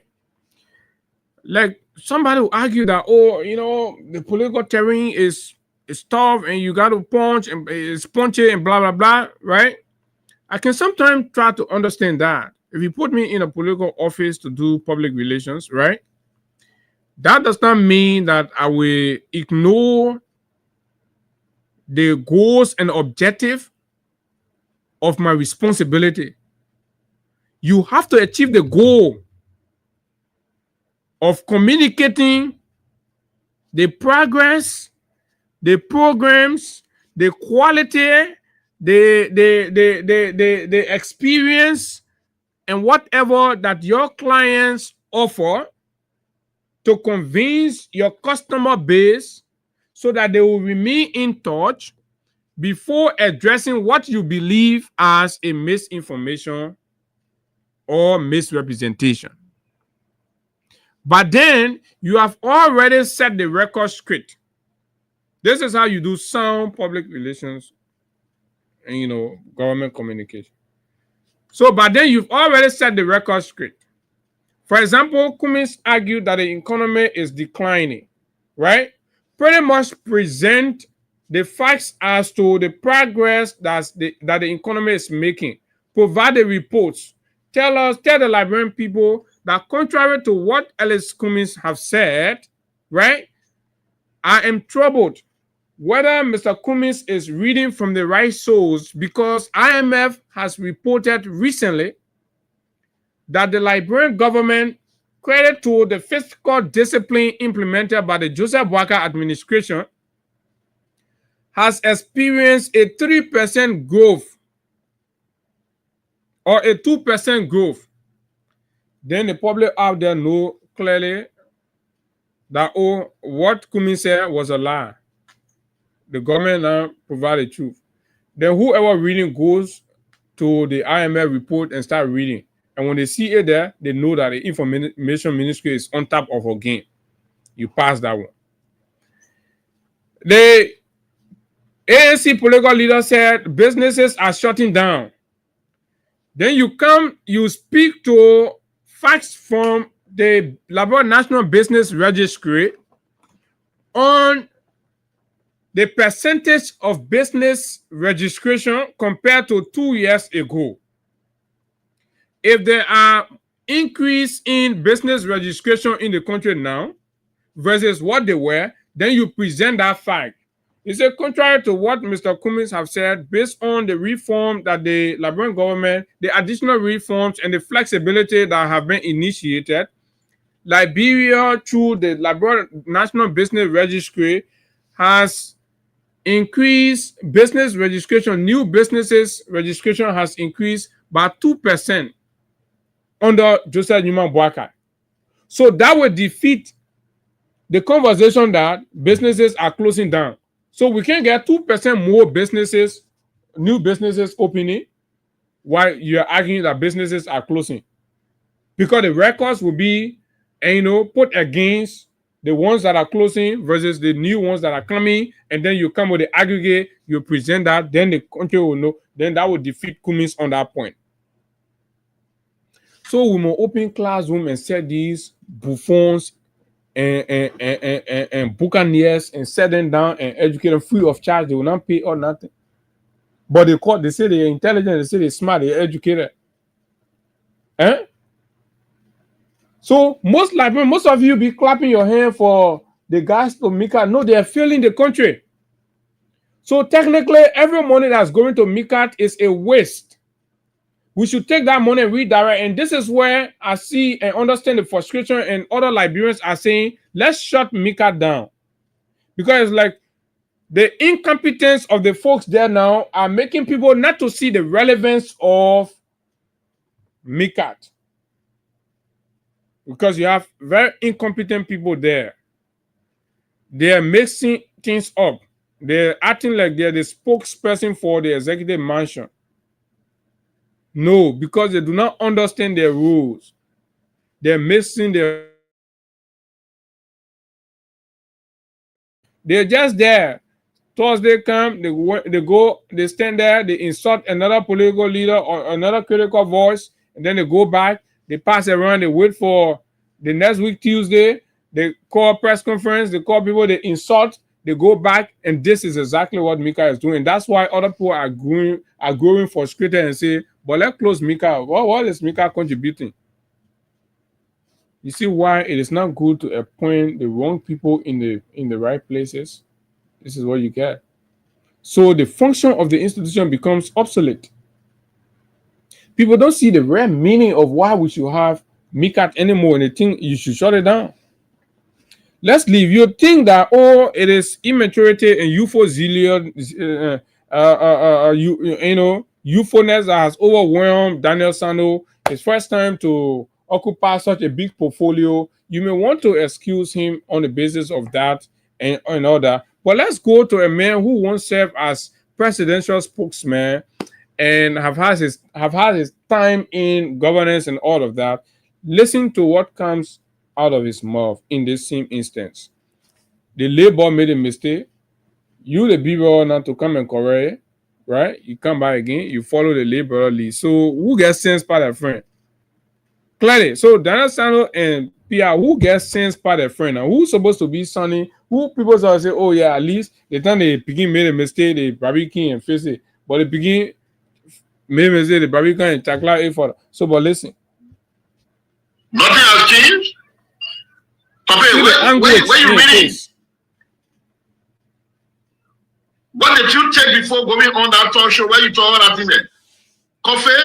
In Liberia, when you start telling people what you take on them, basically you're trying to question their capacity to think well. Yes, you're trying to imply that they were under also, and that is demeaning, that is disrespectful, that is dishonoring of the stature of Alexander Benedict Cummings as a political leader of a national political institution. You don't address people like that. And somebody's arguing, and listen to my man, kind of arguing that, oh, you know, he putting all kind of, you know, kind of is a terrible lawyer. Very terrible. Right? But listen to the man. Man, vest. Papa, where you reading? Mm-hmm. What did you take before going on that talk show? Where you talk that thing there? Coffee, tea, or wedding? What did you take?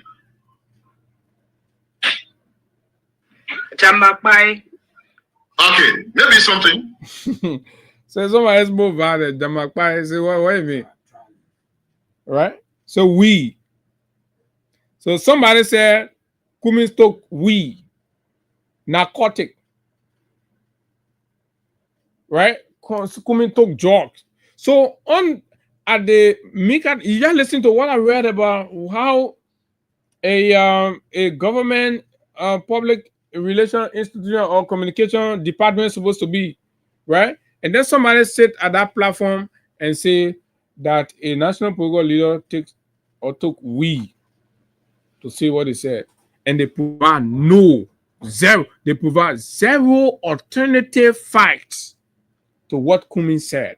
This is where the country has degenerated into.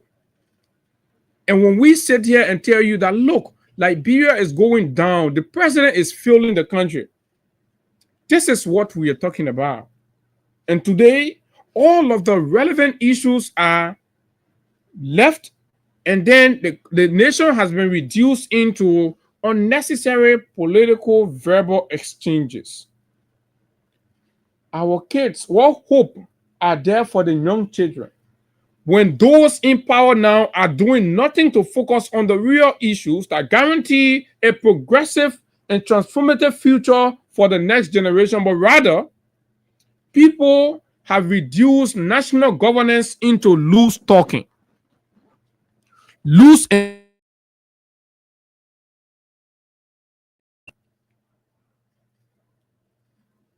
right? So now, let me begin with Daniel Sano. For Daniel Sano's limitation, he addresses and qualifies reasoning. For him, reasoning is based on people's physical morphology and height. Based on your height, then your reasonability is determined. That is exposing of the little child limitation. To use a national platform and tell a deliberate lie like that, and you still call yourself a deputy minister, says a lot about the capacity of the president, the man occupying the executive mansion.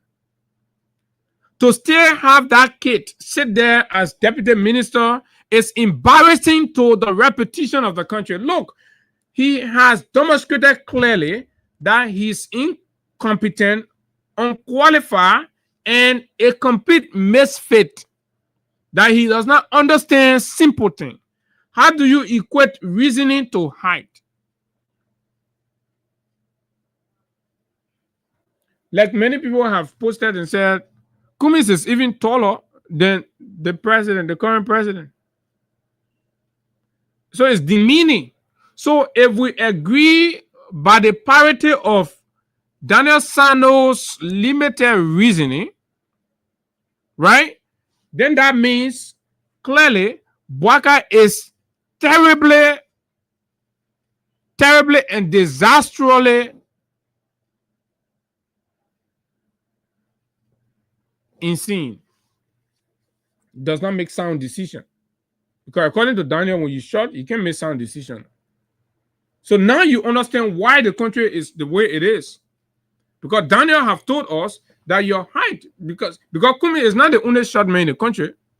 So if that reasoning applies to Kumi primarily because of his height, then we look across the country.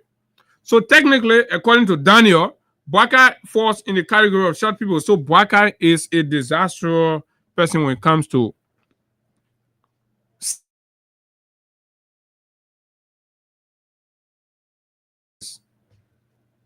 and now you can understand why Bwaka is not seeing the hardship in the country. Bwaka is not agreeing because of his height. So his sense is diminished, according to his deputy minister. That's what he said. So you see what the country has turned into? I did not know. I mean, this is so new to me. So Bwaka deputy minister says, for people to get sense, for you to be sound, once you shot, you can. You're not sound, you can get sense. And Bwaka is short. Kumi is even taller than Bwaka. So that means Kumi gets small sense based on the small height he has more than Bwaka. So then we're in problem. So you have a nonsensical man as president. So Mr. President, why you still keeping Daniel Sano as Mikat? For what? To do what? This kid has demonstrated clearly that he's not going to. You found somewhere else to put the boy. That is not his area. He knows not anything to do in that capacity. Every time he's going to embarrass the government. Every time he's going to embarrass the country. He's embarrassing the president. And somebody said, "Oh, the man did not rule on the president." So, and the good thing about it, right? To be fair, you don't have the right to insult Kumi. If you insult Kumi, Kumi can take legal action. Right? But because Kumi is a private citizen, he's not holding a public office. But Bwaka is holding a public office. Bwaka can't sue anybody. Nobody can sue Bwaka. So Bwaka will take pin holding. He will take sufficient pin. And there's nothing he can do about it. Because remember, speech have been decriminalized. Speeches been decriminalized. So Bwaka can do a thing to anybody. Any attempt to do anything to anybody because of their free expression, that means Bwaka will be violating the law. Bwaka will be clamping down on free speech, which they have attempted several times to do, but just that people like us were bigger than them, so they can't do anything to us. They be sending all their small children and try something, right? So this is where we are. So let's come to a boss, Pia. You know, sometimes when I be telling you, I say, "Oh, no. Me, I like to be bold. I like to be frank. I like to call spade or spade." Yeah, I told you, I say, Pia is a big brother, you know, and all that, right? But when it came to Pia performance, I have always remained consistent, and I have looked for no friendship from Pia. Nothing. Because it is in Pia's TOR to establish media relations.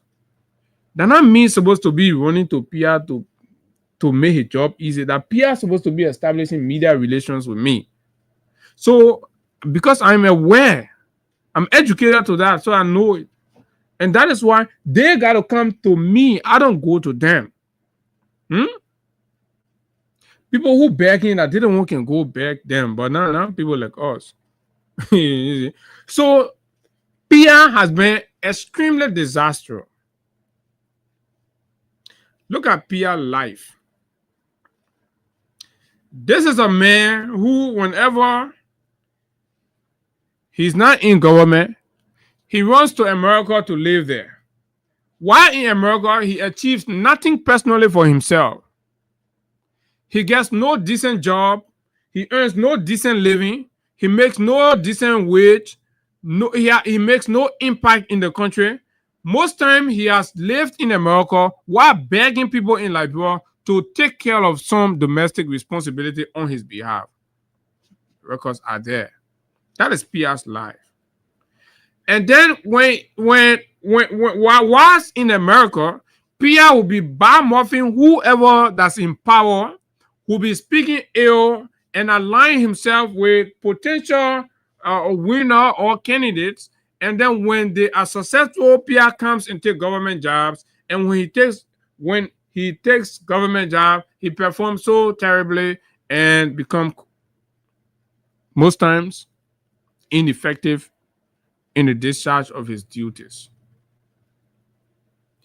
Pia, as presidential spokesperson during the era of former President Ellen Johnson Sirleaf, was so poor to the extent Ellen had to indirectly hired active journalists and talk show hosts to be speaking for her. They let Mamadi. Who was Mamadi? Mamadi was indirectly the presidential spokesperson of the latter part of the Ellen government. Well, it takes conscience to be able to understand it. Who was Mamadi? When Mamadi Diakite spoke, it was all about Ellen and her children. He saw no issue. He always defended and protected Ellen and her children. What was that? That is primarily the job of the presidential spokesperson, the president and his family, the president and her family. So the gap to cover up for Pia's inefficiency, Mamadi covered it. So a lot of the time, people did not know that Pia was a misfit and, of course, an incompetent bigot. He was there because Mamadi and few others were taking the weight off his shoulder. Scheme his way. 2017, they lost. He went back to America. They collected money from the government of Liberia. They sent him on scholarship. They went there, came back. He could not even compete in corporate America with all his. But listen to Pia's utterance. Pia sound like somebody who can compete in corporate America. Look at his reasoning. Just all insult, abuse, loose talking, street talks, and all of those things. You don't even see the weight of his education. And you don't feel that when he's speaking. He speaks like some kind of regular waterside kid. And Pia says and questions what Cummings might have taken. Then that means it goes to say that Pia takes something. There are seen a lot of pictures. And even if you look at Pia's face, look at his stomach. Right? Pia is agreeing that in order to address the public, you have to take something. So he's using his measurement to qualify other speakers. Thinking that, what the man thought that day, like the way I can do my thing, how the man did it. Go and see. Everywhere Pia has bottle in your hand. Bottle toting Pia is the one questioning people's state of mind. Bottle or a finger. When you see Pia, you see a finger then looking at it. So bottling and be toting, passing around. Fellow Liberians, it's up to you. Is this the Liberia that you want? How proud do you feel? Look at the government.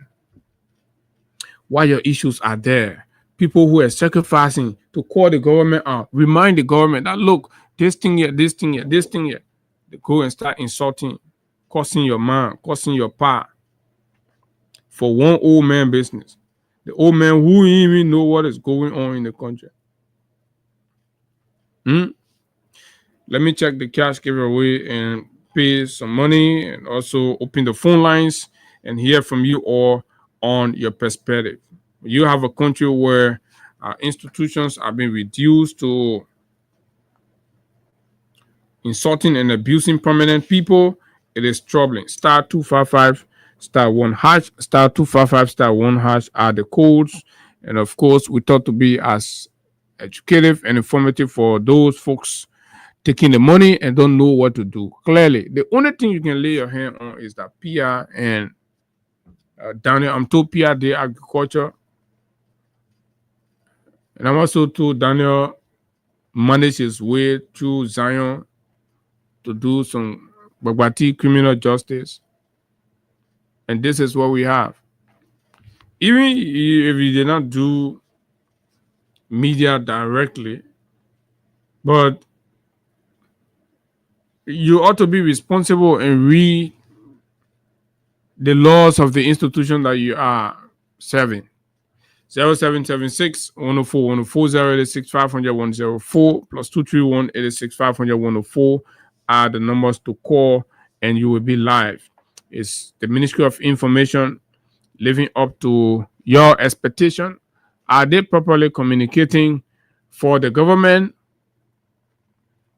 or are they particularly being paid to just insult and insult and insult and insult and insult every other day? Anybody, once you say something, you express yourself, they go after you, they insult you. Okay, let me take this first caller. Good morning. Good morning. This is Washington Store. That comes from Giselle.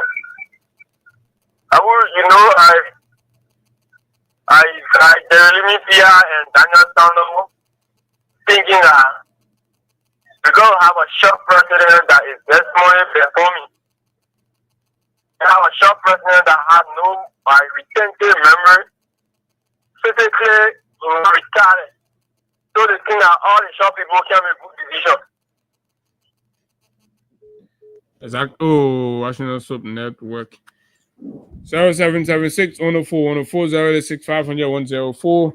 There are a lot of comments coming in as well, so we'll be checking some of them out on the social media feed. What's your thought about the entire government insulting Alexander Cummings? Hello, good morning. Good morning.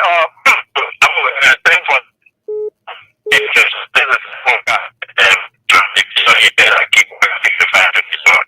the government has a lot of ambition. That's all. Because when you are in such a school, and you are not providing facts, or rather the voice to insult, that means you have nothing to provide to the Liberian people. So obviously, absolutely. Yeah. So nothing is there. Okay? Because if I come and tell you, say you are not doing well, you should come and tell me why you say you are doing well. Exactly. Then guess what? Then your message will go across. So it confirms that the government is actually not doing well. That's what they're always insulting. Yeah.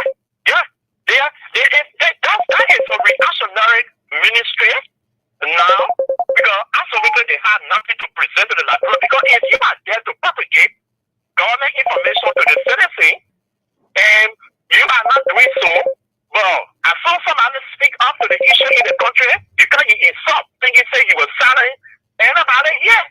The only person that you can silent, yeah, maybe the people that have this law, because now he is quiet. But you can't silence anybody that come into other people. Oh yeah, they have to bully Edwin Snow into silence. Yeah, into silence. That is embarrassing and shit for all your part. Okay. You know? So you can do that to us, you can do that to Kobe. If you want to compare people here, if you say Kobe is a political dua, now we are measuring this. What are they afraid? Can we say Boaka is a dua? That's correct. Thanks a lot. Hello, Uptown Pee-wee. Let's go to the WhatsApp. Hello, good morning. Hey, good morning, Abu. Good morning to the peaceful people of Liberia. My name is Musa G. Brown, and I'm from New Jersey. Go ahead, Musa. You see, Abu, the entire government, the foundation of this government is what? If you can remember, insult. Everybody that supported Joseph Numa Boakai were people that were insulting. Of course, in Marcos, what's the foundation behind and Daniel Sano behind and Yombrikanga Lawrence? Daniel Sano even insulted down to Councilor Bronskin because of Nyombli. So these guys got foundation, their training. And Joseph Boakai own upbringing. If Joseph Boakai can sit in a cabinet meeting and insult the Liberian people, what do you think the follower will do? How can you caution them that look, we are all in opposition, we are all in this country belongs to all of us. Nobody's supposed to speak in a demeaning manner to each other in such a manner. And so, look beyond Joseph Boakai success. It was insult. Prophet Key, Yakakuruba, I mean, they are countless. So you think what with Jeremy Lemepia supposed to be a trained Bassa man. You see, that's supposed to be trained. He knows what he's doing. You know, the thing is, they get a job that they ain't know, and they don't know how to perform on it, but they're pretending like they know it, and so they resort to insult. That's the problem. Put Jeremy Lemepia to where he belongs. You'll see, you'll do well. But you think you can't do information, and you say, oh, I can do information. You know you can't do the job. Exactly. You see, these guys supposed to be propagating government policy or speaking out, showing what government is doing, pushing about what government is doing, and leaving insulting people. But even if they do that, the leader of the country listening to the press briefing of the information ministry. Every time they come as press briefing, he hears it, he hears it, he listening to it. What is he doing about it? He don't care. Once it is in his, he don't care. But remember, once upon a time, Kula said the old man doesn't listen to radio. That's the danger we are in. Yeah. So let me tell you something. These guys, they know what exactly they are doing, because they will not be reminded about what they are doing that is wrong, because their foundation that they keep the power with were lies and insult. You see. So this is where we find ourselves. Musa, you're from Grand Caymon County, and they said your sister spoke via in the background. Insulting the man that he's exactly. Thank you. The person that spoke that far is the current deputy minister that they appointed at the Ministry of Internal Affairs. Yes, she's the one that spoke that far. She's one of I know her very well. I know her. And she's supposed to be a hijabi. Yes, and you understand? And this is wrong. You can't do that. And you know, that one is about, and this is somebody that I know that is very good. She's kind. When she's speaking to people, even when you're smaller than them, she's so kind. But you see, when you join people that are that one says, show me your friend, I will tell you who you are. She has joined them. No, not nobody mail that out. Mean that because not anybody mail that out. I would say because to work in the government, you got to be like that. So right. That's what I'm saying. Because I don't know Fatima to be a person who can insult, even to argue. But Fatima to start insulting leaders now, you see where she gone. You see how far she going. And accusing people of taking drugs. She the one that Fatima voice. Okay. She can't deny it. She the one said that. Okay. You see? So I mean, this is wrong. We need to stop. Liberia belongs to all of us. Liberia belongs to Liberians. Okay. And I can say to every one of them that this government is not an everlasting government. This government ending in 6 years. And after 6 years, what do you expect? All right, Musa. People to respect you. Thank you, and God bless you. Well said. Good morning. A ministry that should be engaging into constructive conversations about the government programs and progress and all of that are missing the mark. Rather, they have degenerated into insult and all of that. Good morning. Let's hear you. Yeah, good morning. Good morning. I'm Moses. I joined you on the Puebla Road. Yeah, my brother, what I have to say is that I don't really know. This government is to correct them. You know, what can be explained to people is when a black man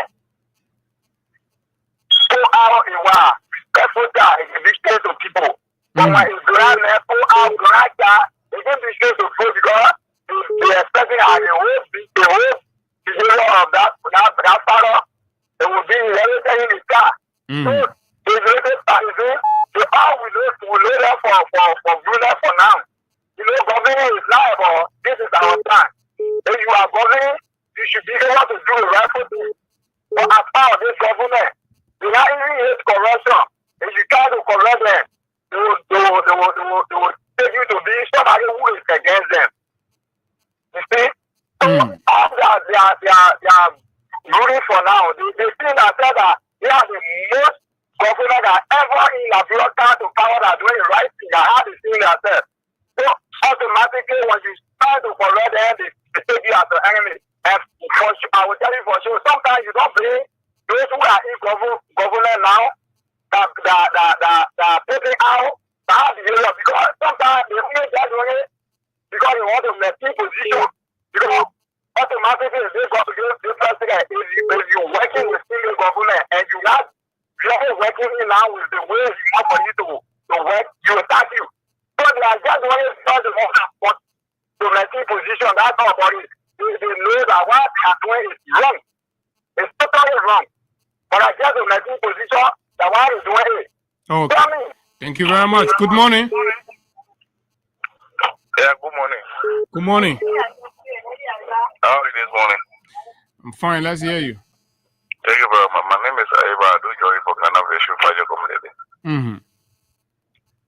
The reason why you see for me the ministers are the Ministry of Information proceeding this way. They government don't have no other measures to get it. Every other thing that they are going to inform the people they are paying on. So the only thing that they can do now to be very much arrogant at our ministry. That when somebody come out to say some of their losses, they will go against them and attack them. And nobody should sit there and say that Joseph Boakai does not know that is going on in that ministry. Where he paying people for it, because each time you go for any trade and come out on that door, you come back empty and you know that people will ask the question.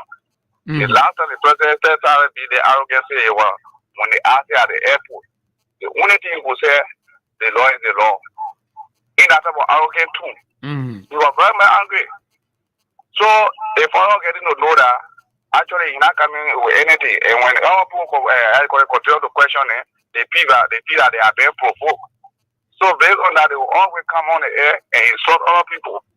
And forgetting to know that when you insult somebody, you have to somebody bigger in the country that fly in the country in the whole era. People go and attack them. That means we're attacking the country. They're not respectful. And they not even have no understanding.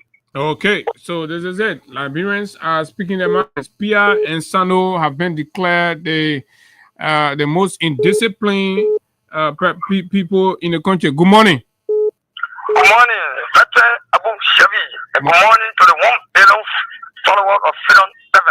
Morning, sir. Let me say, thank you so very kindly for your dissemination of information as it relates to international issues and national issues. Quickly, so Mr. Pia and others, Donald Sanu, Veteran Shabi, you see, Donald Boakai, few days ago, weeks and months ago, you're on public stage, telling the world that you ban culture. Can you imagine you ban culture for a nation? Even America, you want America for the culture, but you ban culture.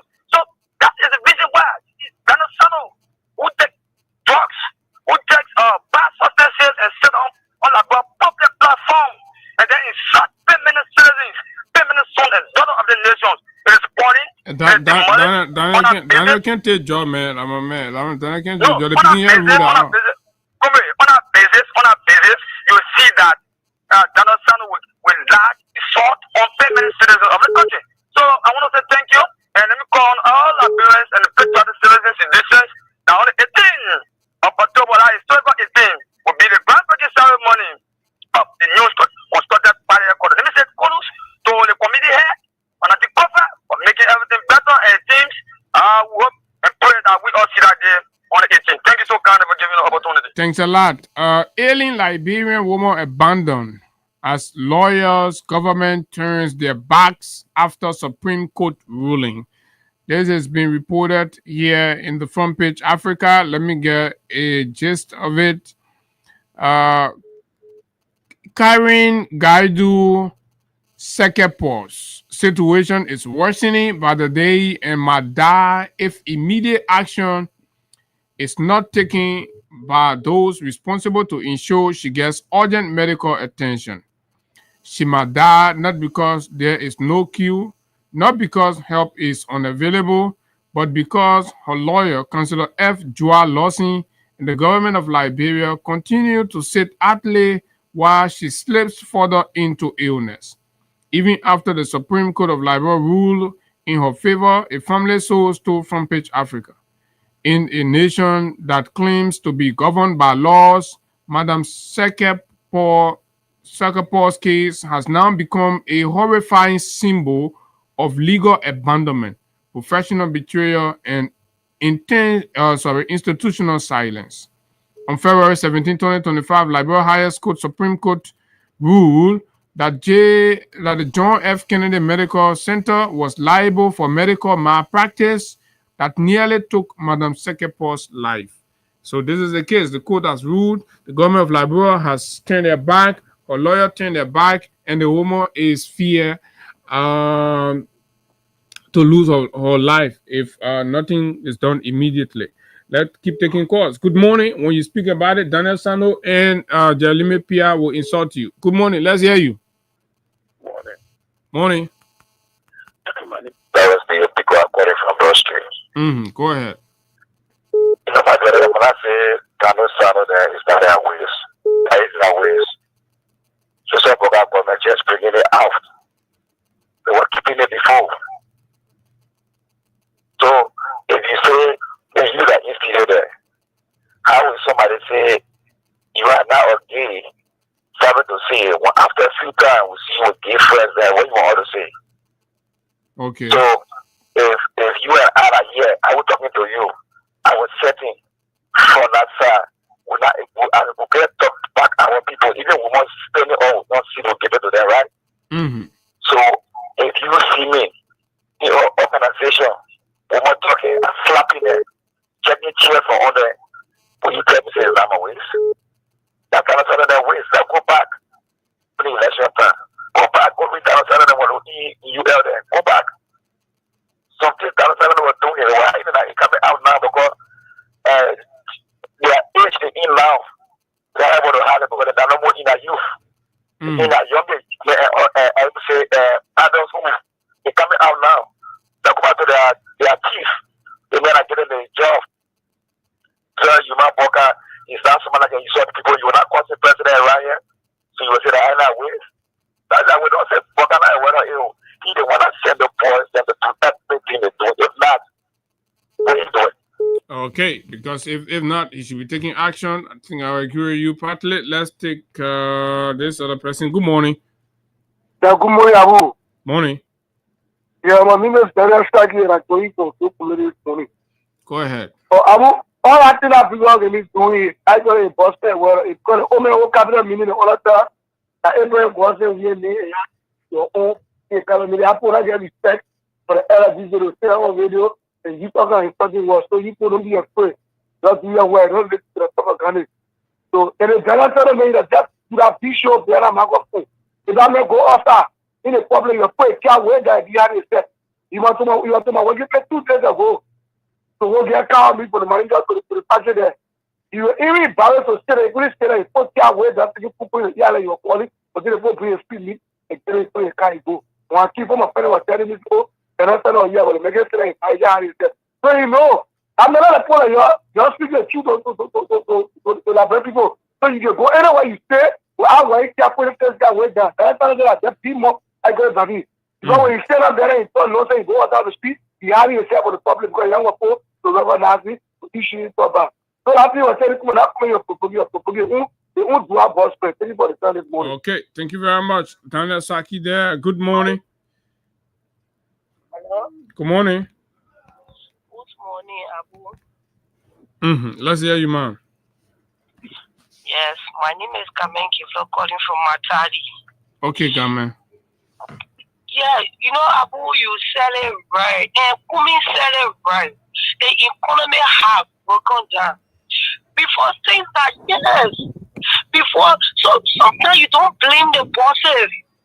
Before they on the 27, on the 26, you will take pay.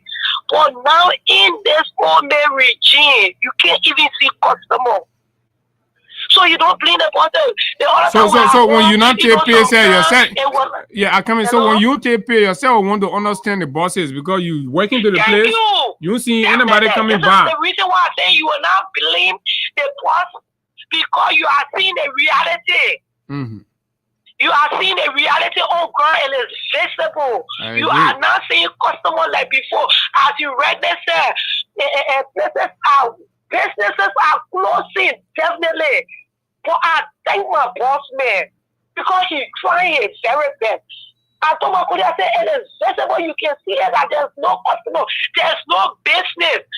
And, you know, and Donald Sanders there, women will come on and pick the fight. Look at the recording, you just play the over in the market there, no market will be there. And they are saying nothing but the truth. So why would Donald Sanders come? And let me tell Fubi, last time I heard him on the show when he was saying, why you think that those guys that Donald Sanders that want to protect their job? You want their job? Oh, they can only protect their job by abusing. This is the reason why Kumi and Fubi, we district number 9 people will continue to reject you. We will continue to reject you. You know how many times you have gone and you cannot proceed? 4 times. You go on national platform talking about the poor protecting their job. Can you remember when Falcon was summoned because of what he did? You are dismissed. You are dismissed by the former president. Because of a word that he used was not correct by the former president. We will continue to reject you, Fubi. Yeah, you're rejecting Fubi, not serious, man. Fubi hustling. Fubi say you're not rejecting plenty, so you won't hustle. You be getting consultancy. Good morning. Good morning, Abu. Good morning. I'm taking 3 more calls and be out. Let's hear you. Good morning,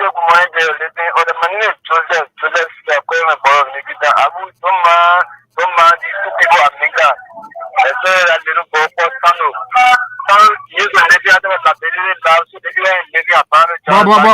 But if Sano made mistake now, and a PR the people are supposed to correct, but I can't PR to doing the same thing. The 2 people, so that means 2 on equal in age, 2 on equal in sense. Oh, the guy went off. Okay, so yeah, I mean, most times you expect that, and you know, the older one should be able to at least guard.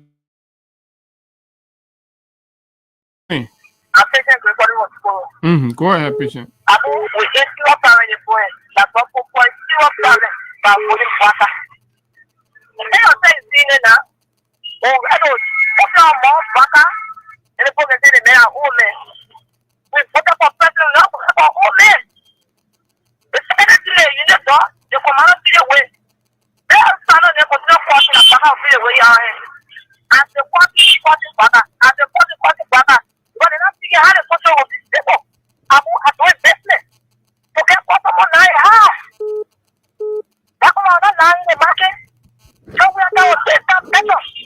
Okay. But when you say the government, the Ministry of Information Board can be causing you and causing you.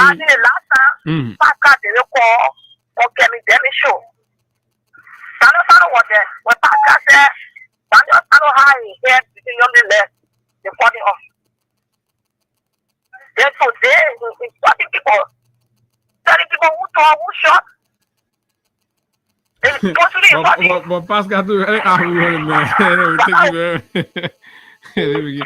See why. So because when you start doing this kind of thing now, good morning. Good morning, Yeah, you guys have the set, but some of them have the resources are very immobile. You guys are very working for your country. Thank you. But there is a Commonwealth chairman and BDSI, and I join him so many district 4. Now, when you see the guys are just using a kind of party of reasoning. For them, they feel that since a guy or short old man or 89-year-old Baptist deacon, who maybe you can reason is definitely performing due to a height, so they feel that every even similar to high could be the same, though it could not be backed by science. But then there are parts of reason. But I will use it too. What can actually get to me is maybe some of you will try to stay a platform. But for this same guy to listen to a government functionary, people who are paid taxes, $1 billion, they work hard money, their only job is to insult other people. To get the other one there, one from the Ministry of State for President there, for that guy, the insanity is just written all away because the guy will just literally. Oh my God! I'm sorry. I think I made a mistake, but that we will hold it right there, folks. But we're gonna be here tomorrow. So this final one here, a message from a junior elder. A government that silences or attempts to silence its critics and brand them as enemies is equivalent to an administrator who lost the legitimacy of being a fair and honest administrator of the family's inheritance. Because a nation is like the property of a parent who died without a will, and the government is like an administrator that is appointed by the court to administer the affairs of the property or estate in the equal interest of all heirs of the deceased parent.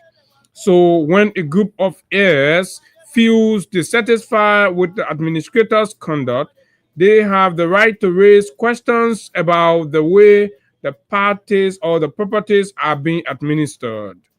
They are not enemies, but people who believe that their fair share is being denied. A good administrator will seek to clarify their doubts and find ways to account for his or her stewardship, because he or she owes it to them. Even a single heir enjoys that right as well. Remember, people or public service is a duty and not a favor. Serve well to renew your letters of administration regardless of the criticism. It is the heir's right to criticize, while it is a privilege for you to serve and a duty to account for your service. This is from Consider Good. Folks, and that's exactly how we're going to leave you. This has been the Wednesday morning presentation of the Freedom Morning Rise on Freedom 87.9. Hopefully we're going to be here tomorrow and we'll speak with the Big Brother Naija man and other issues. My name is Abu Sharif.